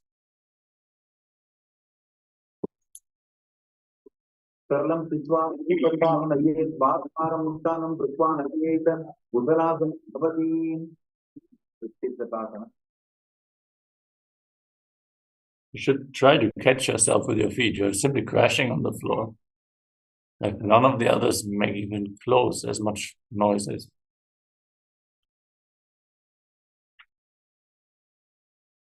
Now, hold on to one foot and pull it towards your chest with both hands. Then sit down and stand back up on the other leg, alternating on both sides. Gaze to your nose and visualize Swamiji in your inner space in Uchchaya Shakasana. एकैकं पादतलं कुक्षु निधाय तिष्ठेत् उत्शीर्षकं भवति। Next up is the Parshva Karana. Now stand with your toes of the right foot pointing outwards, the right knee slightly bent, then lift the left knee up against your chest and circle the raised knee with your respective arm, keeping the hand in a fist, and place the other hand on the respective inner thigh.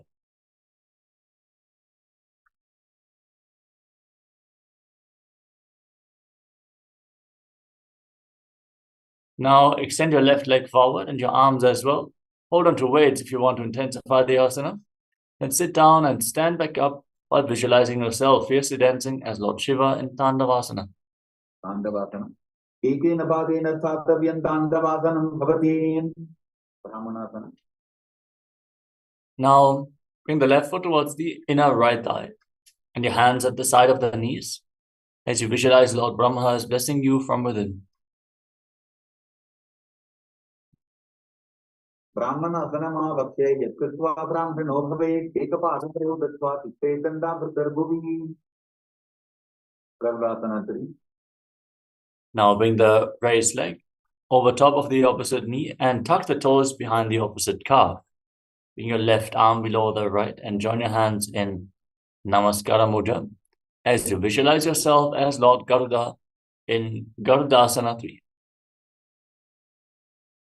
उत्थानकूर्मपीठं च संवत्कारुणमेव च पाताजनं गोमुखं च भारतपादं त्रिविक्रमम् एकपादासना. Now place the left foot on top of the right thigh and hold on to the respective knees with your hands. Squat down slightly to reach your knees and visualize Swamiji in Ekapadasana. दक्षां रिम्बामपादस्य कण्ठोपरि निधाजितम् ध्रुवासना. Now hold on to the left big toe in Prana Mudra and extend the left leg out to the side. Rotate quickly on the standing leg by visualizing yourself as the North Pole star in Dhruvasana. एकेन हस्तेन दण्डरूपस्य एकस्य पादस्य परं धृत्वा इतरपादतलं भूमौ निधाय त्वरया भ्रमणं कर्तव्यं ध्रुवासनं भवति त्रिविक्रमासनं. Now lift the left leg up and behind your neck. If you cannot bring the leg behind your neck, don't worry. You can either bring it over your shoulder, pull it towards your chest, or simply cross it over the opposite knee. Hold on to a solid object for support if needed. And then sit down and stand back up, performing the 3 steps of Lord Vishnu. ग्रीवायां पादं संस्थाप्य स्थातव्यम् उत्थातव्यं त्रिविक्रमासनं भवति. Moving on to Parshvajanukarana on the other side. Keep the toes of the left foot pointing outwards and lift the right knee up towards your chest. Encircle the raised leg with the right arm, the right hand in a fist, and the left hand on the inner thigh in Parshvajanukarana.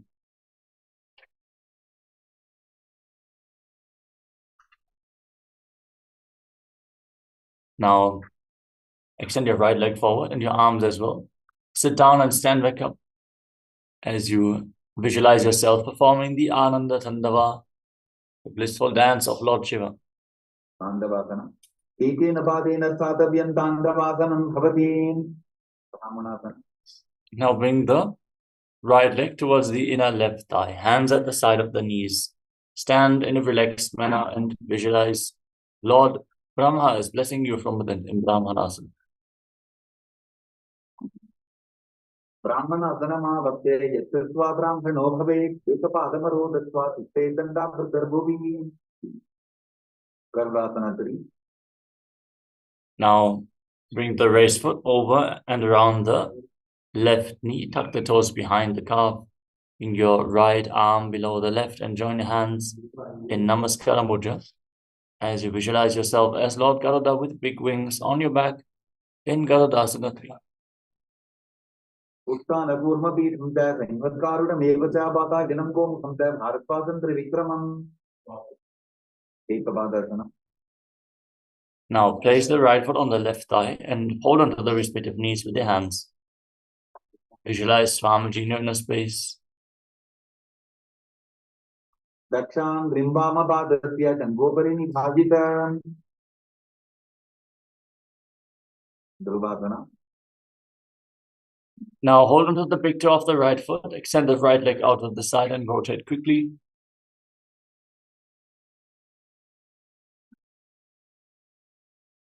On the standing leg as you visualize yourself as the North Pole star in Dhruvasana.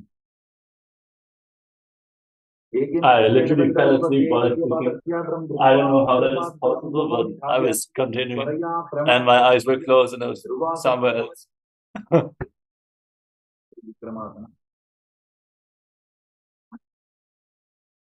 Now lift the right leg up behind your neck and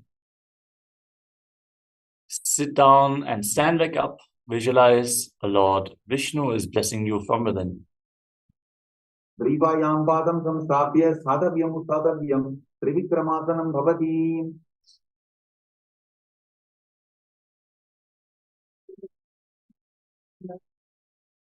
Moving on to Samanaka Karana. Stand with your heels touching, the toes pointing outwards, hands at the side of your hips slightly extended away from your body, with your fingers pointing one by one. Breathe calmly and deeply, and relax from this intense set of asanas as we are getting ready to enter into the final 100 asanas of this sequence. Quickly grab some water and immediately return back to your yoga mat, since we are going to continue with this asana sequence after just a few moments.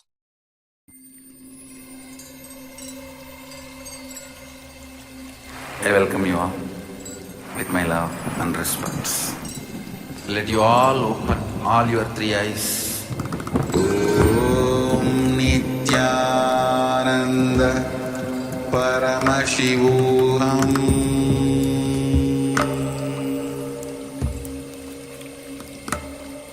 Om Nithyananda Paramashivoham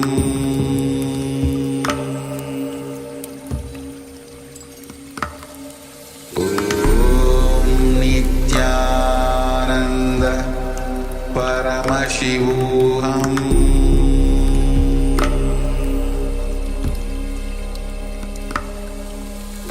Om Nithyananda Paramashivoham Om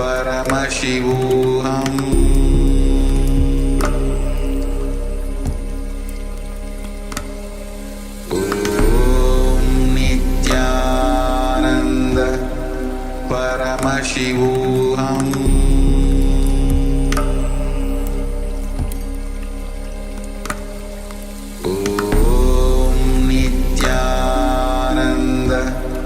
Paramashivoham Om Nithyananda Paramashivoham Om Nithyananda Paramashivoham Paramashivoham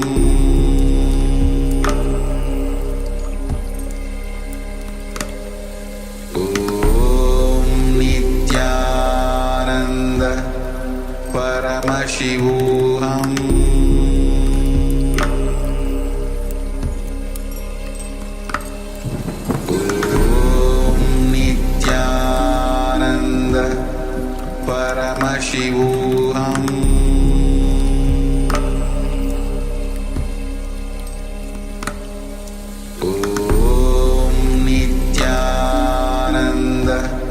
Paramashivoham Paramashivoham Om Nithyananda Paramashivoham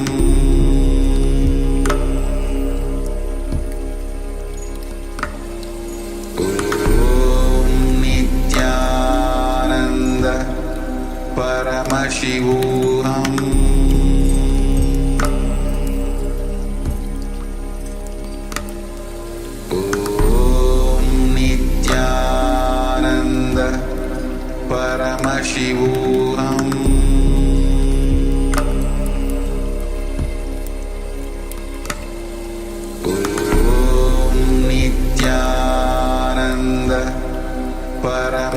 Paramashivoham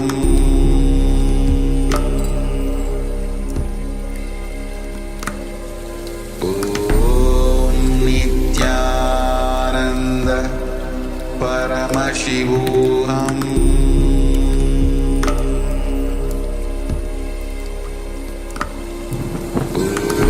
Om Nithyananda Paramashivoham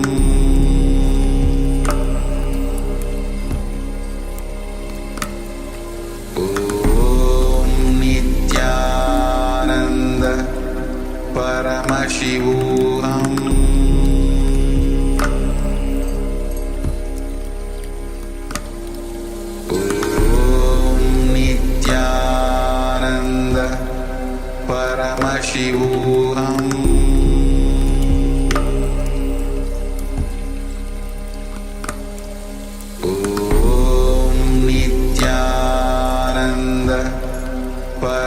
Paramashivoham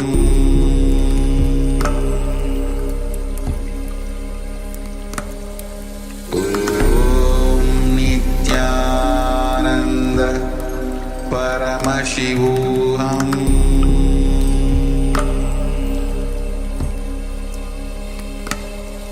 Om Nithyananda Paramashivoham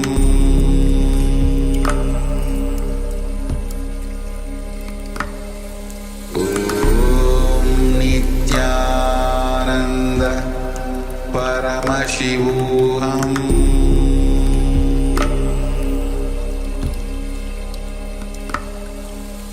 Om Nithyananda Paramashivoham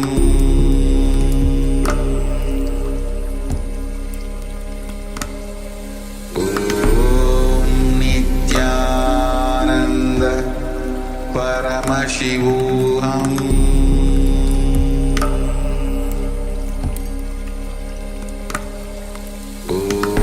Om Nithyananda Paramashivoham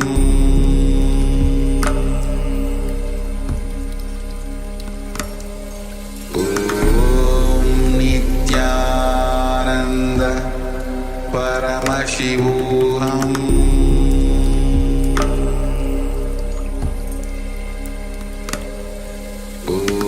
Om Nithyananda Paramashivoham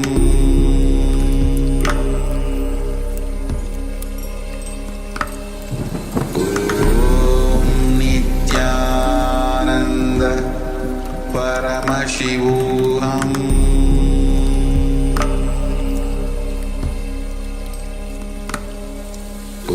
Om Nithyananda Paramashivoham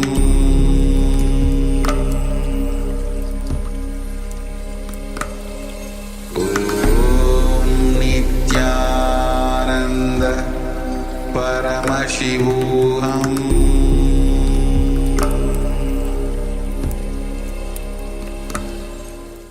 Yes, everyone, please settle down. Return to your yoga mats as we are going to continue with the final 100 asanas of the Ditya Vinyasa Krama. Yes, participants are getting back. Okay, now stand with your feet separate and then squat down and bring your arms from the outside in between your legs. Interlock your fingers against your navel in Parashva Mudra.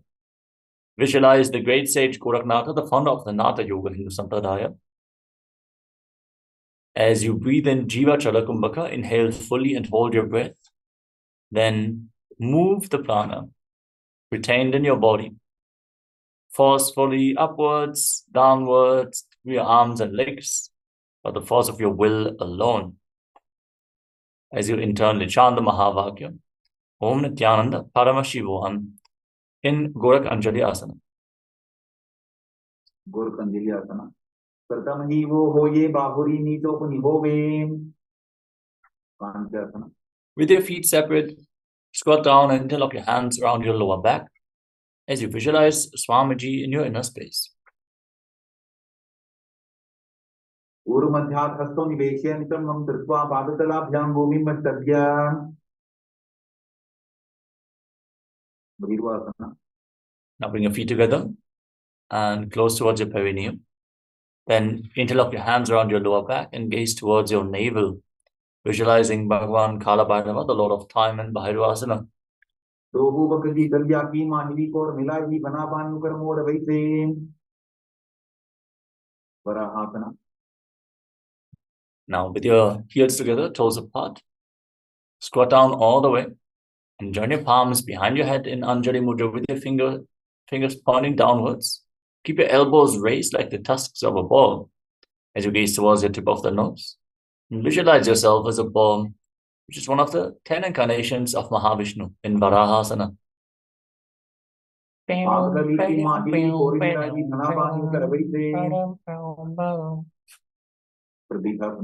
Now hold on to your big toes in Prana Mudra and raise your hips to the same level as your knees while visualizing Swamiji in Pripithasana.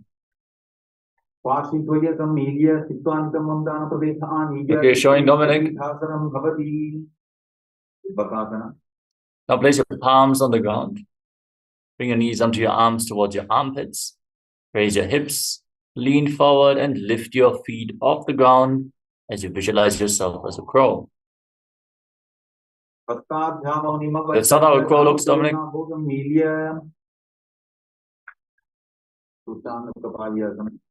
Now place your head on the ground, forming a triangle between your head and your hands. Bring your knees on your elbows, your hips above your shoulders. Lift your legs up into a headstand and then cross your legs into Padmasana.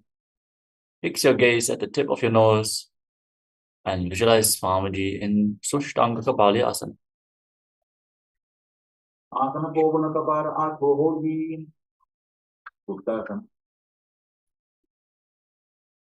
Now come to a kneeling position. Sit in between your heels with the toes touching behind your back and place your hands on the respective knees, top of the feet flat on the mat, and gaze towards the tip of your nose. Internally chant the Mahavak, Om Nithyananda Paramashivoham, as you're sitting in the secret seat with Paramashiva and Guru in Guptasana. What's happening?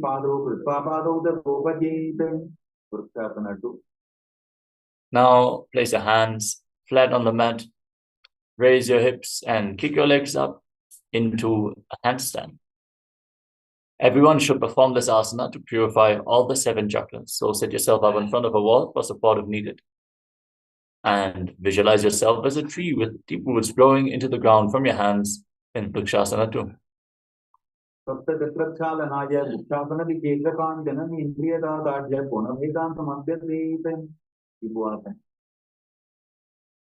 Now bring your hands and feet closer together if you can, and gaze towards your third eye. Visualize Tejas, shining light is flowing towards your third eye, rejuvenating your body, bringing divine radiance to your being in Shivoham.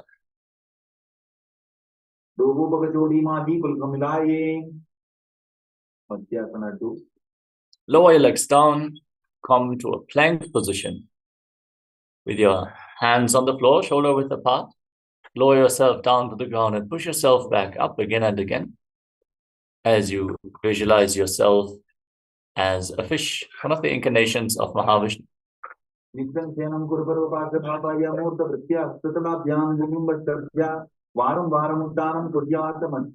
look so wide, Dominic. Now lay down on your stomach and place your hands on the hips. Lift your head and chest from side to side as you visualize and move your body like a serpent in Sarapasana.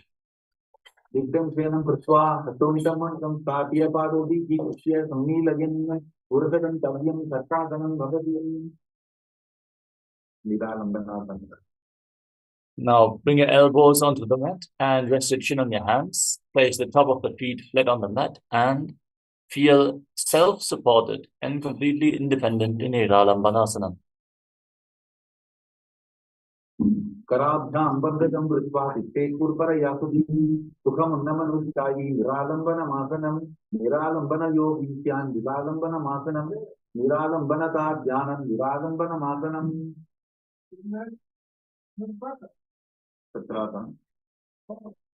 Now place your palms flat on the mat. Straighten your arms and bend your knees. Bring your feet near the upper back as you visualize yourself as an umbrella protecting your guru from the sun rays in Chaturasana. Showing Yogeshwara, Dominic turned down the light a little bit, it's too much.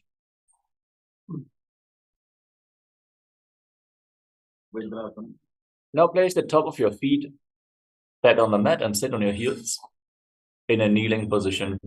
Extend your arms out in front and lean forward and down. Place your forehead and your palms on the mat as you visualize yourself as a Vajra, the weapon of Indra, symbolizing your indestructibility in Vajrasana. इदानीं गर्भिणीनां योगाभ्यासूय साधको सुखप्रसवलाभाय very bright. प्राप्तनेपथि दण्डपत्र I think you should just turn on the yellow light instead of the white light. No, you're not sure. Turn down to Vesasana. So turn down the white light and turn up the yellow light. The upper one is the yellow one. 3, 2, 1, unmuting. With your palms on the floor, raise your hips up high and alternate striking the ground with your hands as you visualize yourself as powerful as a ram in Meshasana. Okay, the yellow light's off and the white light is turned on. No, yellow light on, white light off. Now, with your hands on the ground, kick your legs up and lower your face down towards the mat as you visualize yourself as unborn, existing for all eternity in Ajasana.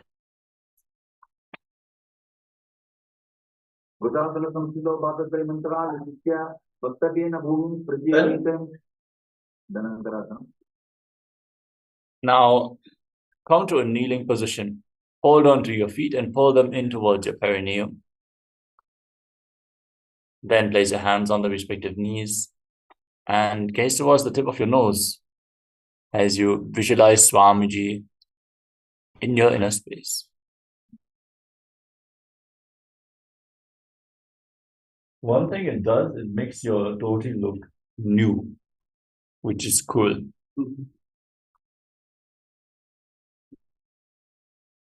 But it's still too bright. Just lower it down as much as possible. You're not sure.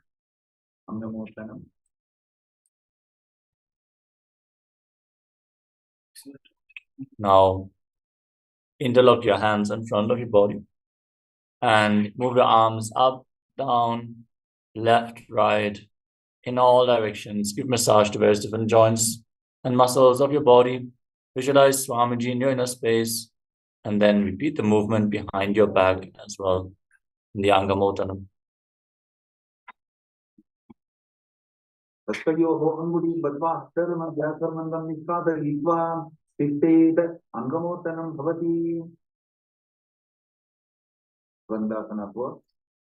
Now sit in between your heels with the buttocks on the mat. Place your hands on the knees and gaze forward as you visualize yourself as Lord Garuda flying Lord Vishnu and Lakshmi on his back in Garudasana 4. Phone light would probably be enough. It's good though. You look healthier, not so ghosted. Now, bring the toes together behind your back. Sit on the ground in front of your heels with your knees wide apart. Hold onto your ankles and gaze up towards your third eye as you visualize yourself residing in the blissful space of a temple.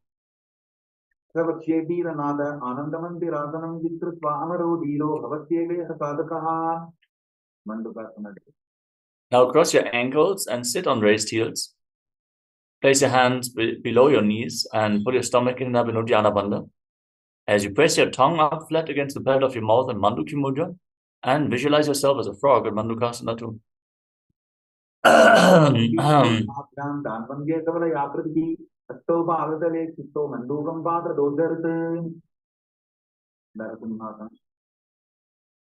Now, tuck your toes and sit on raised heels.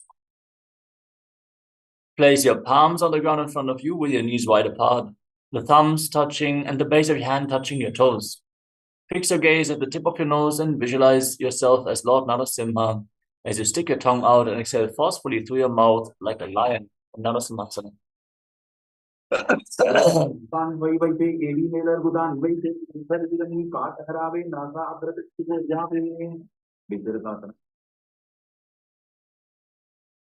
Now, with your toes tucked, sitting on raised heels, cover your mouth with your hands, bring your thumbs underneath your teeth, close your lips, inhale through the right nostril and exhale through your mouth. Gaze to your nose and visualize yourself as Goddess Durga on this peak of the Navaratri celebrations, embody the goddess herself in Vishnakasana. Dobupakambi Dagi Goda Panovanapani Hoyi Pakanatan. Now, place the top of your feet flat on the mat, soles of the feet together, and sit on your heels. Keep your knees wide apart. Bring your hands towards your armpits and imitate as if you are a monkey stretching itself. Visualize yourself as a playful monkey in Makadasana. Dobubakdari Mudhane, the Niti Bhumi Paritane, Molas Bar, Asian Pariyave, Muda Hat Uta Taharave, Vidal Sangaratana. Now tuck your toes and join the soles of your feet together. Bring your knees wide apart and off the ground as you hold onto opposite elbows behind your back. Gaze towards the tip of your nose and embody diamond-like strength for you and your Sangha, your spiritual community in Vajra Sangharasana. Patama Pranabani Hoy, Dobu Yuda Nivise, Gora Ubar, Ate Gira, Adeva Yapata Gira. Now cross your feet and sit on raised heels. Bring your knees to the mat. Place your hands flat on the ground at the side of your body. Put your stomach in and up in Uddiyana Bandha. Gaze towards the tip of the nose and visualize perfect physical and mental health in Kanjanasana. Kanjanasana Vakke, Yadrusvasasti Rohave, Kristepa Tasvayam Baspa, Sobumo Pradara Jete, Purmasana. From the same position, now place your hands on the respective knees. Make your upper back and neck stiff like the shell of a turtle as you visualize yourself as a turtle with a stable body and mind to live for hundreds of years, gazing to the nose in Kurmasana, the turtle pose. Ulpo Devasanasyaho, Vikramena Samahito, Pradika Ayashiro, Grivam, Purmasanam, Kiritam, Yogasana. Udam Yemyaval Bhagya, Vikramena Samahitaha, Yogasanam Bhaveda, Yoga Vidovitu. From the same position, relax your upper back and neck, gaze towards the tip of the nose and visualize Swamiji. Sit in oneness with Swamiji in Yogasana.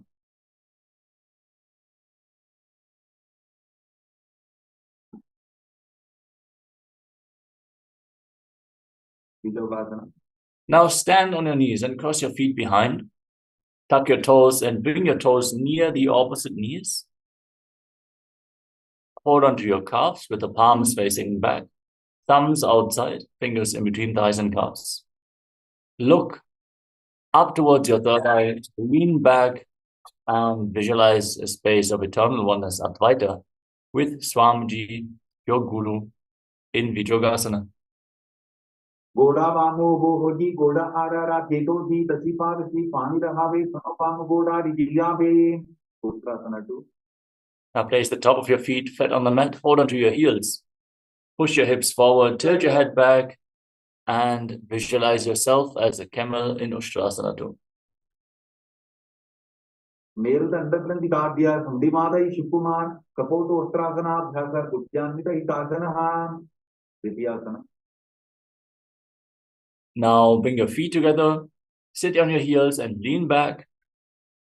As you hold on to your feet, place your elbows and the back of your head on the ground.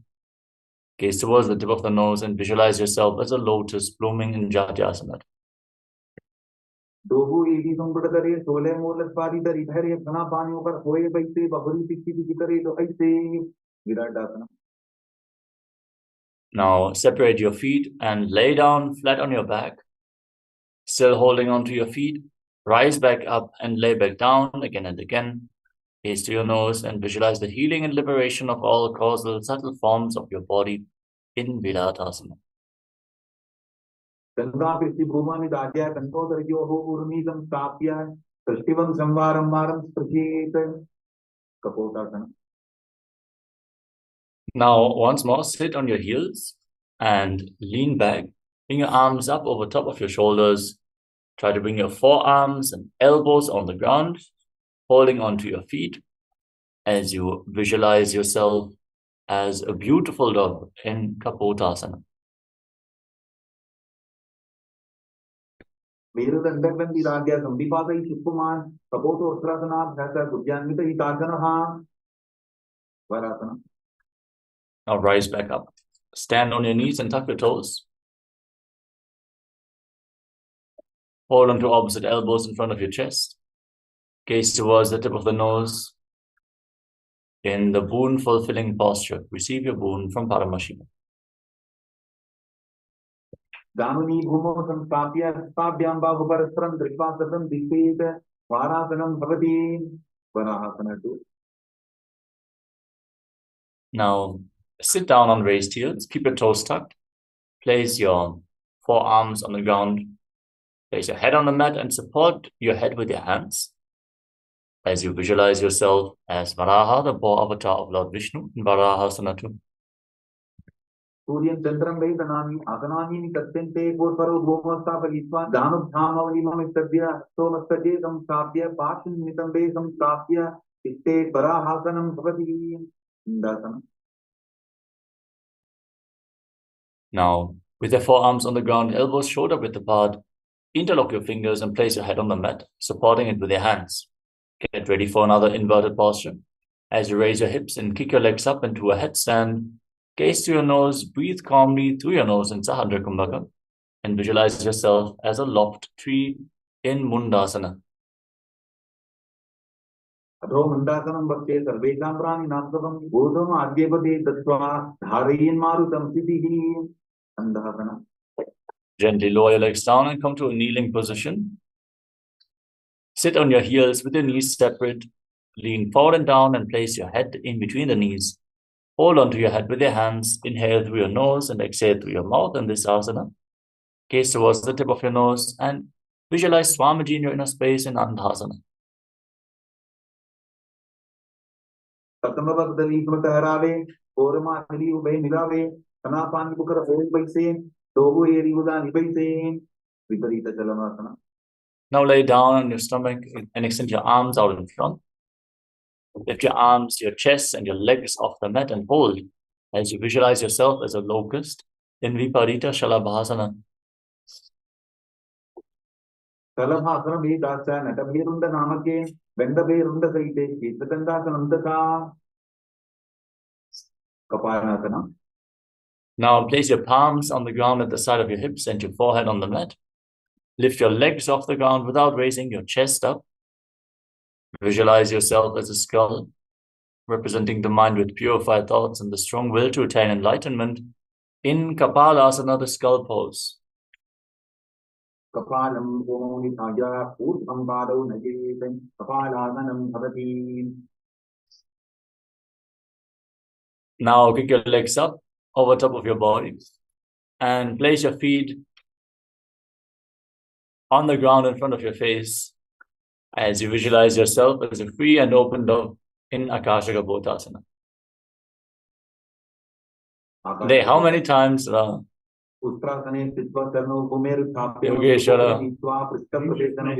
really, I have it on camera, man.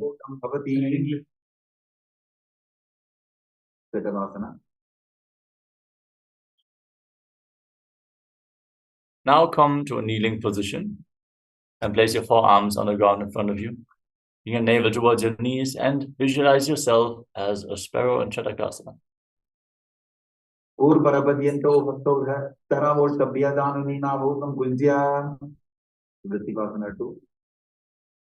Now raise your hips, straighten your legs and kick your legs up over top of your body.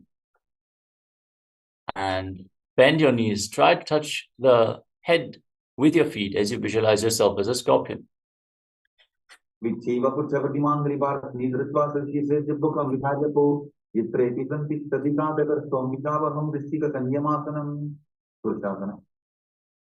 come to a kneeling position. Sit on the right heel with the left foot outside the hip. Place your hands on the ground in front of you and gaze forward without focusing on any external objects. Just focus on your inner space. Forcefully inhale through your nostrils. Hold your breath for a short while and then again exhale through the nose slowly in Antaranga Kumbhaka as you visualize yourself as a bull in Vrishasana.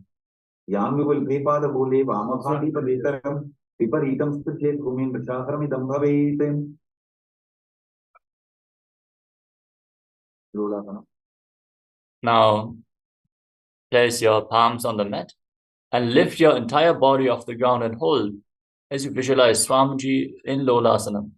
लोलासनं तथा कुर्यात् वायुलोलापघातनात् स्थिरवायुप्रदातेन स्थिरचेता भवेत्कृतं वृषासनम्. Now sit down on the left heel, bring the right foot outside the hip with the toes pointing to the side, and visualize yourself as a bull in Vrishasana, the bull pose on the other side. यामिवल्पेपादमूले वामभागे विपरीतं स्पृशेत् भूमिं दासर्मिदं भवेत् बालवनासनम्. Now place the right foot flat on the mat and tuck the toes of the left foot. Sit on the left heel and place your hands on the respective knees as you gaze forward and visualize Balagunahai, one of the 84 siddhas in Balagunasana.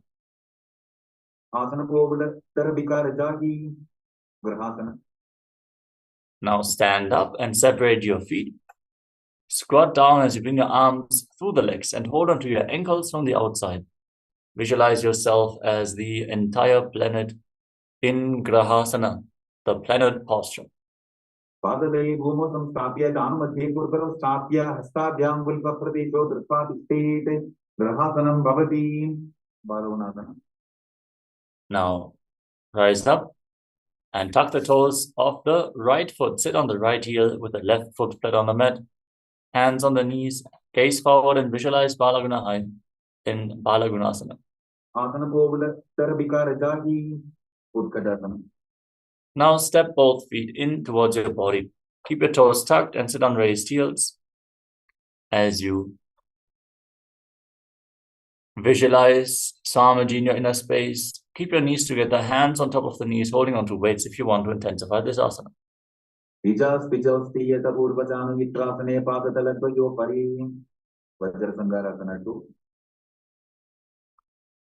Now, with your toes tucked, separate your knees and bring your hands behind your back, holding on to opposite elbows. Visualize Swamiji in your inner space in Vajrasangarasana 2.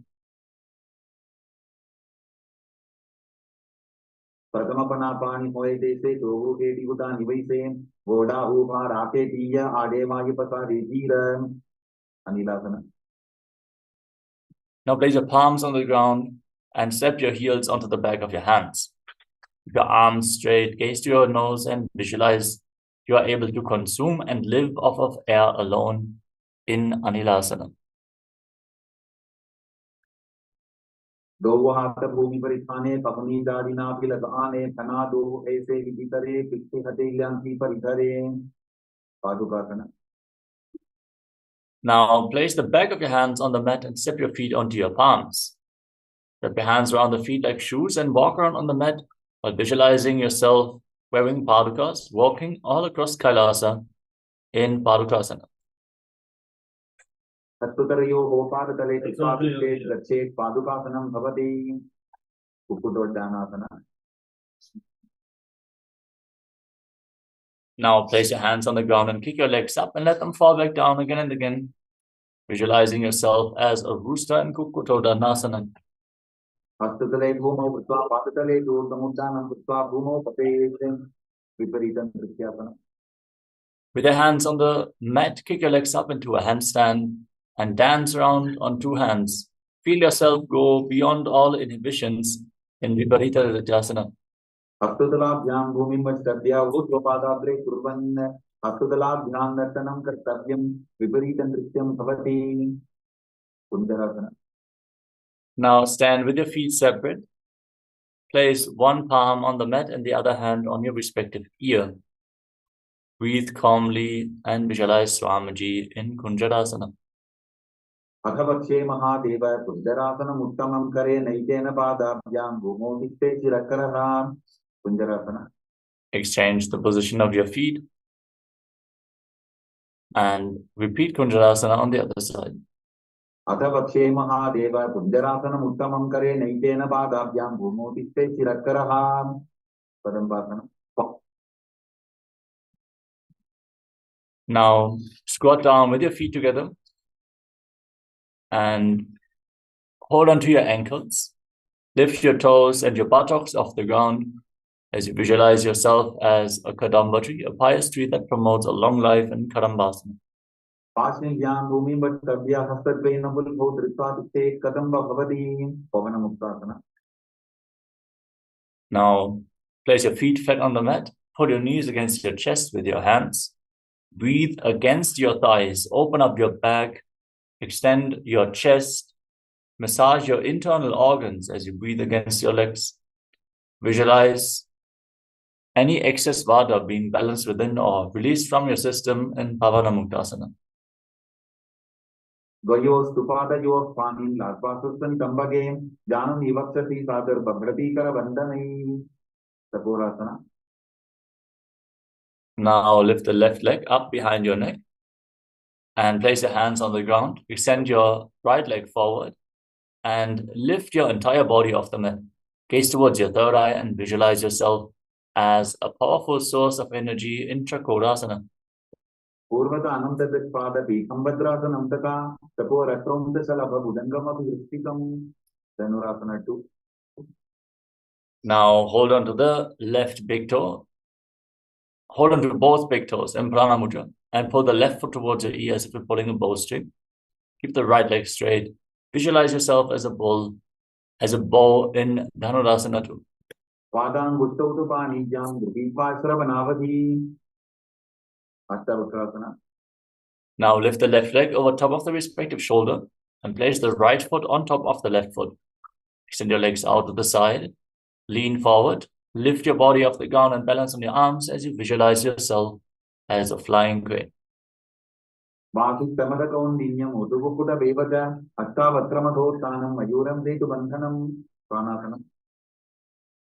place the left foot flat on the mat and the right foot on top of the left thigh. Bring your left shoulder underneath the raised knee and push the right into the mat. Gaze to your third eye and visualize you are immortal, able to exist solely on prana in Pranasana. Etat prabhedam vakhyami karoti yasa damaraha ekapadamuro badva sandhenyaspadarakshanam vastumatyendrasana. Now bring the right foot outside the left hip and step the left foot over top of the right knee. Twist your right elbow outside the raised knee and bring your right hand below the knee. To interlock both hands behind your back, twist your spine intensely. Gaze towards your third eye and visualize Sage Matsyenananda in Paramashivoham.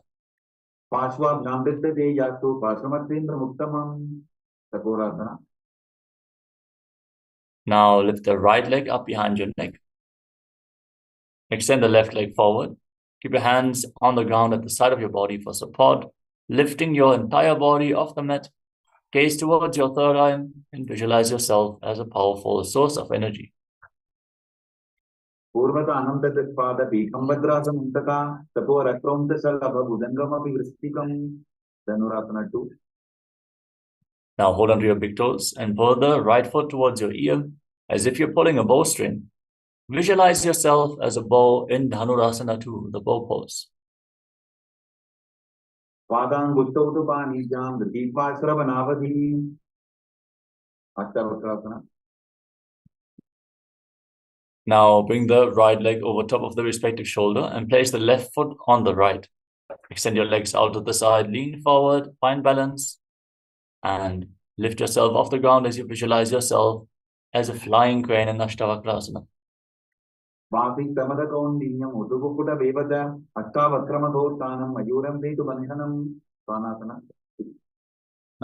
the right foot flat on the mat and the left foot on top of the right thigh, bring your right shoulder underneath the raised knee and push the left knee down to the mat. Gaze towards your third eye and visualize that you are immortal, able to exist solely on prana and pranasana. Etat prabhedam vakhyami karoti yasa damaraha ekapadamuro badva sandhenyaspadarakshanam vastumatyendrasana. Now bring the left foot outside the right hip and bring step the right foot over top of the left. Bring the left elbow around the raised knee. Your hand below. Twist your spine. Bring your hands together behind your back and interlock your fingers if you can. Gaze towards your third eye and visualize Sage Matsyenananda, the master of Hatha Yoga, in Parsvamottesandasana. Try to keep your back straight, face towards your third eye. पार्श्वाभ्यां विद्यते यास्तु पार्श्वमत्वेन्द्रमुत्तमम् अर्धपश्चिमतानसना. Now, extend your right leg forward and keep your left heel against your perineum. Lean forward and down and hold onto the front foot with both hands as you visualize Swamiji in Ardha Paschimottanasana. एकं पादं प्रसाद्य एकं पादद्विपासनासीवनीकं बीज्य हस्तद्वयेन प्रसारितपादाङ्गुष्ठं धृत्वा दानूपरिमस्तकं यथेत अर्धपश्चिमतानं भवति. त्वं Now, bring the left foot outside the hip, top of the foot flat on the mat, knee on the ground. Hold onto the right foot as you extend it straight up in front of your face. Try to keep your knee straight and bring your head against your knee as you visualize yourself as a crane in Kranchasana. उत्तानपादं द्रौञ्चं च मरीचं वीरभद्रकं नटराजं त्रिकोणं च सप्ताङ्गुष्ठप्रकारणे अर्धपश्चिमतानसना. Now, exchange the position of your legs. Bring the right heel against your perineum, extend the left leg forward, lean forward and down, and hold onto the front foot as you visualize Swamiji in your inner space. Hey Vishoka, would you be able to swap sessions with me?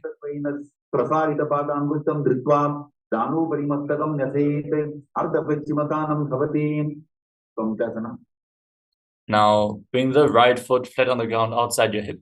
With the knee on the ground, hold on to the left foot and lift it up in front of your face with the knee straight, visualizing yourself as a crane in Kranchasana.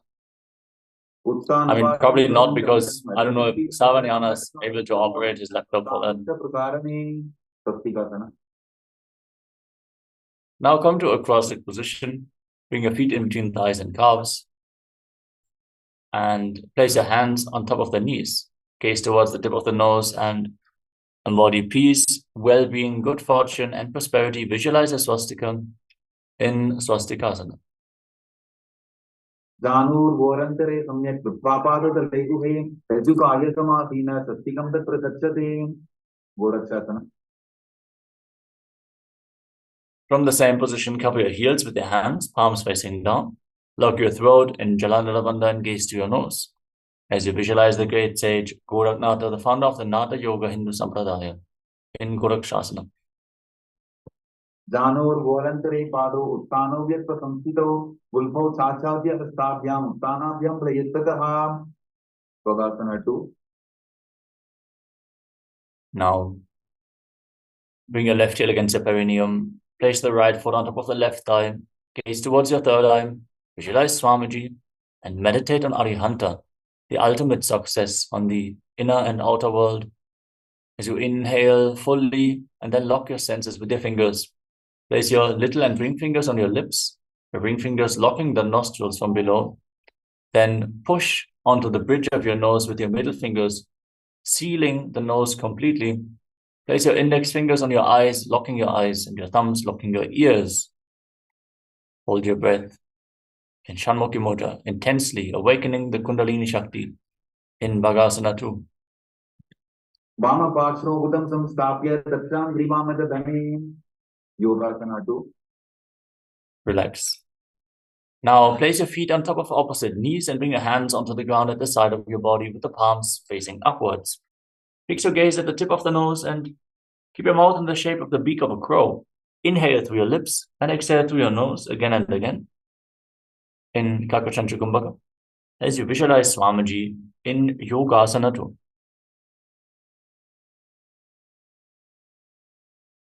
उत्तानौदरणौ कृत्वा संस्थाप्योपरि जानुनोः आसनोपरि संस्थाप्य चोत्तानं करजिह्मकम्. ऊर्ध्वकुक्कुटासना. Now place your palms on the mat at the side of your body and lift your entire body off the ground as you visualize yourself as a rooster in Urdhva Kukkutasana. वासिकमटकोण्डिन्यं ऊर्ध्वकुक्कुटवेवत अष्टावक्रमकोत्तानं मयूरं सेतुबन्धनं. सिद्धहरतर्यासना. Now bring your hands through your legs Place your palms on the ground and stay seated, gaze to the nose, and visualize Swamiji in Siddhaharatali Asana. प्रथम पद्मासन पोकरे अस्तुदो वो गोडासन दीकरे ube हथेले भूदेरी राखी ओजा गोडासन दी में दाखी हमसासना. Now push your hands into the mat and lift your entire body off the ground. Balance on your arms as you pull your knees up towards your chest and visualize yourself flying as an elegant swan in Hamsasana, the swan pose. Swan. उक्कुटासन स्थित्वा संदपर्यन्तं मोरो निनीत्वा उत्तेते हमसासनं भवति. कार्मुकासना. Now push your hands through your legs and lean forward and down. Place your forehead on the ground. Interlock your hands behind your back in Padasha Mudra and visualize yourself as Pinaka, Lord Shiva's bow in Karmakasana. प्रथम पद्मासन पोकरे गोरा संधि माही कर इधरे करबतो श्री करतो वो आने कोन्या ऊपर संधि ले धाने. Kurmasana 2. Now come to the front of your yoga mat and bring your hands through your legs. Bend your elbows, hold onto the respective shoulders with your hands, and visualize yourself as a turtle, one of the 10 incarnations of Lord Vishnu in Kurmasana. By जंग प्रत चिनपामा दाई जंग परिवार by हिजाबान. ग्रंथि भेदासना. With your legs in Padmasana and the knees raised, wrap your arms around your legs. Hold your hands and pull your legs against your chest. Try to bring your knees against your shoulders as you gaze to the nose and lock your throat. Rejoice knowing you're sitting in Shiva's secret, not cutting posture, Granthi Vedasana. अथ भक्ते नीलकंठा ग्रंथि भेदासनं शुभं ज्ञात्वा रुद्रभवे चित्रं सूक्ष्मवायुं चेवनात्. उत्तान Kurmasana. Now roll onto your back with the legs in Padmasana, the hands through the legs, hold onto your shoulders and embody a turtle laying on its back as you gaze to your nose in Uttana Kurmasana. Kukkutasana बंध्रस्तं राभ्यांतत कंधरं वेखं पूर्वमदुत्तानं एतदुत्तान पूर्वकं. पांगु कुक्कुटासना. Now kick yourself back up into Padmasana. Bring your hands through your legs. Place one palm flat on the mat and hold its wrist with the opposite hand. Then lift your entire body off the ground and visualize yourself as a rooster. कुक्कुटाग्रे स्थित्वा एकेन हस्तेन अन्यस्य मणिबन्धं धृत्वा. पांगु कुक्कुटासना. Exchange the position of your hands and lift your entire body off the mat while visualizing yourself as a rooster. कुक्कुटाग्रे स्थित्वा एकेन हस्तेन अन्यस्य मणिबन्धं धृत्वा. वृद्धासना. Now sit in Padmasana and place your elbows on your toes. Interlock your fingers and rest your chin on the fingers, pressing your thumbs against your throat and visualizing that you have gone beyond all greed and covetous in Krutasana. Janor घोरंतरे पारो उत्तानो व्यक्त संस्थितो उल्फौ छाछाद्य हस्ताभ्याम उत्तानाभ्याम प्रयत्ततः. Padmasana 3. Now place one hand on top of the other with the palms facing up. Engage Mahamudra Bandha, all three bandhas, as you gaze towards the tip of the nose. And visualize Swamiji in your inner space in Padmasana 3. उत्तान उदरनो विधार्य विधिवत शक्ति स्थितो योग विरासे. Padmasana 4. Hey, whatever you guys are doing is making our lights flicker, by the way. Now place your hands flat on the knees and gaze towards the tip of the nose. Visualize Paramashivoham in your inner space. 25 heads, 50 hands, 75 eyes. Sit as Paramashivoham and internally chant the Mahavakya. Om Nithyananda Paramashivoham in Padmasana form. एतत् पद्मासनं कुर्यात् प्राणवायु प्रसिद्धये सुखासनं सदा ध्याये पुरजित्वा पुनः पुनः. कार्मुकासना 2. Now, keep your left hand on the knee and your right hand in Prana Mudra holding onto the left big toe. Move the big toe round and round as if you're pulling a bowstring. Then repeat the movement on the other side by visualizing yourself as Lord Shiva's bow. अधान्यासनमावत्ये योगपूरकरक्षणात् कृत्वा पद्मासनं पादं बुद्धचन्द्रज्योतितं कार्मुकासनात्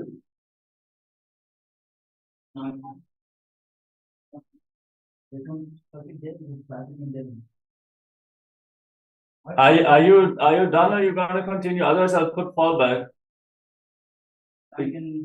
Because while you are switching, current is fluctuating here.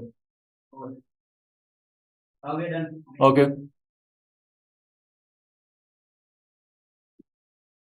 Now sit in Padmasana with your feet close to your body and cross your arms behind your back.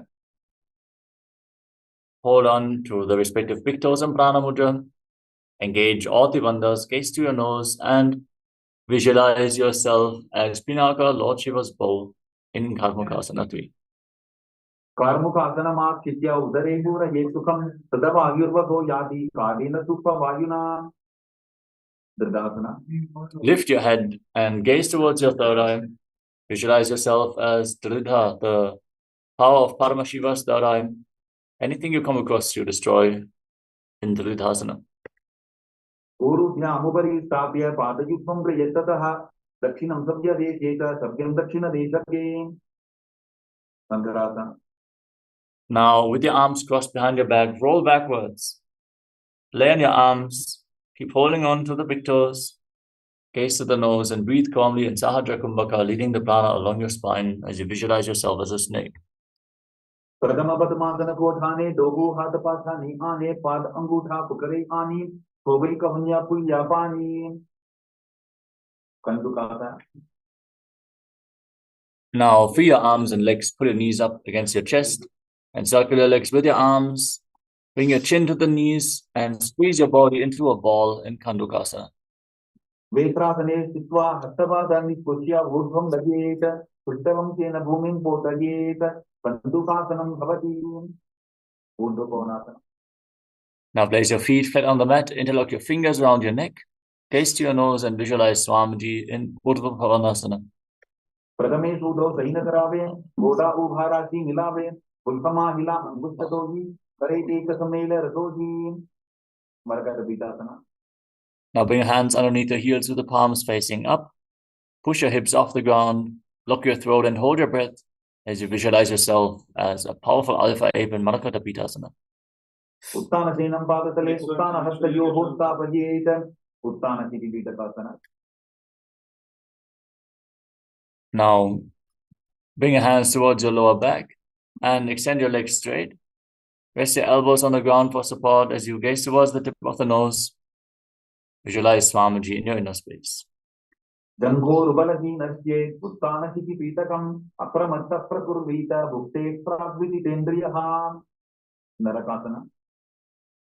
Now kick your legs up, point your toes to the sky, and place your hands flat on the mat for support as you visualize yourself blissfully traversing through Naraka Loka unscathed in Narakasana. ग्रीवाकण्ठेन भूमिं विस्तम्भा पादाप्रस्वयमूर्धमुत्त्रयेत नरकासनं भवति सूर्यनवकासना. Bring your hands towards your lower back and straighten your entire body. Engage your core as you visualize yourself as a boat crossing the ocean of samsara. नौकावत् स्थित्वा ऊर्ध्वं पादाभ्रस्वयन् भजेत सूर्यनवकासनं भवति दण्डासना. Now place your hands flat on the mat. Make your body straight, stable, and sturdy like a flagpole. Point your toes to the sky as you visualize yourself as the KAILASA flag, respected across all nations in Rajasana, the flag pose. तिर्यन्नौकावते विवापृष्ठपूर्वरीः भूमिं वष्टभ्यां मस्तकलास्तेन पादाग्रस्वयमूर्ध्वनयेत ध्वजासनं भवति वृत्तासना. Now lay down flat on your back and keep your hands at the side of the body with the palms facing up. Forcefully pull the awakened Kundalini Shakti up along your spine from the Muladhara all the way to the Sahasrara Chakra. In the final asana of this sequence, lay completely still without any movements of the body and mind. Visualize that your body is dead and Swamiji, the Supreme Pontiff of Hinduism, is liberating you. Internally chant the Mahavakya. Om Nithyananda Paramashivoham in Mritasana. Uttanam Shabhavashbhumau Sajanam tu Savasanam Savasanam Shramaharam Chitta Vishranti Karanam.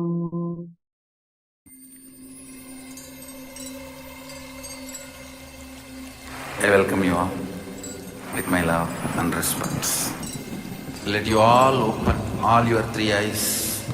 Om Nithyananda Paramashivoham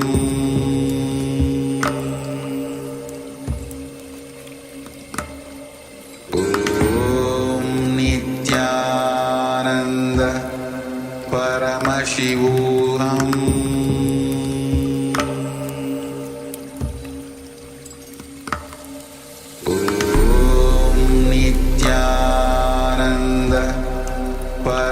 Paramashivoham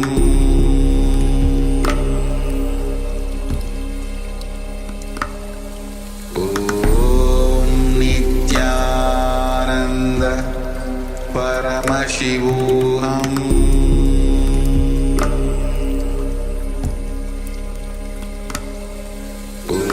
Om Nithyananda Paramashivoham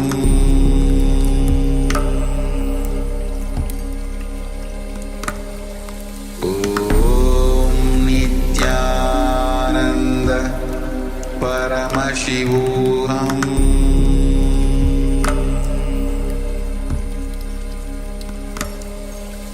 Om Nithyananda Paramashivoham Om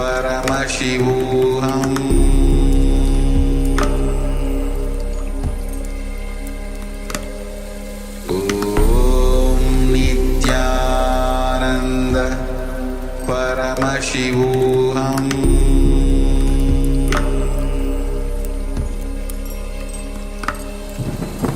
Om Nithyananda Paramashivoham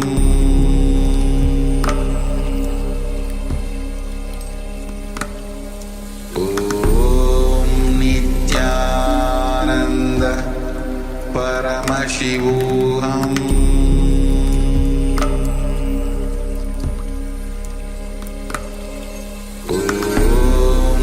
Nithyananda Paramashivoham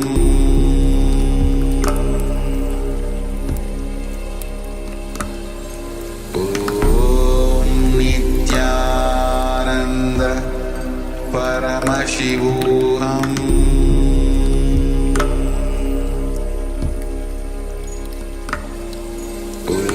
Om Nithyananda Paramashivoham Om Nithyananda Paramashivoham Paramashivoham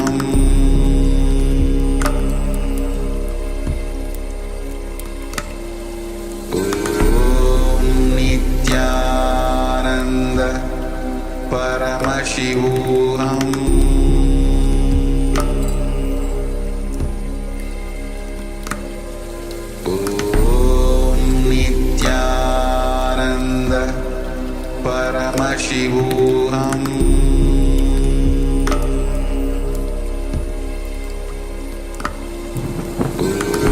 Om Nithyananda Paramashivoham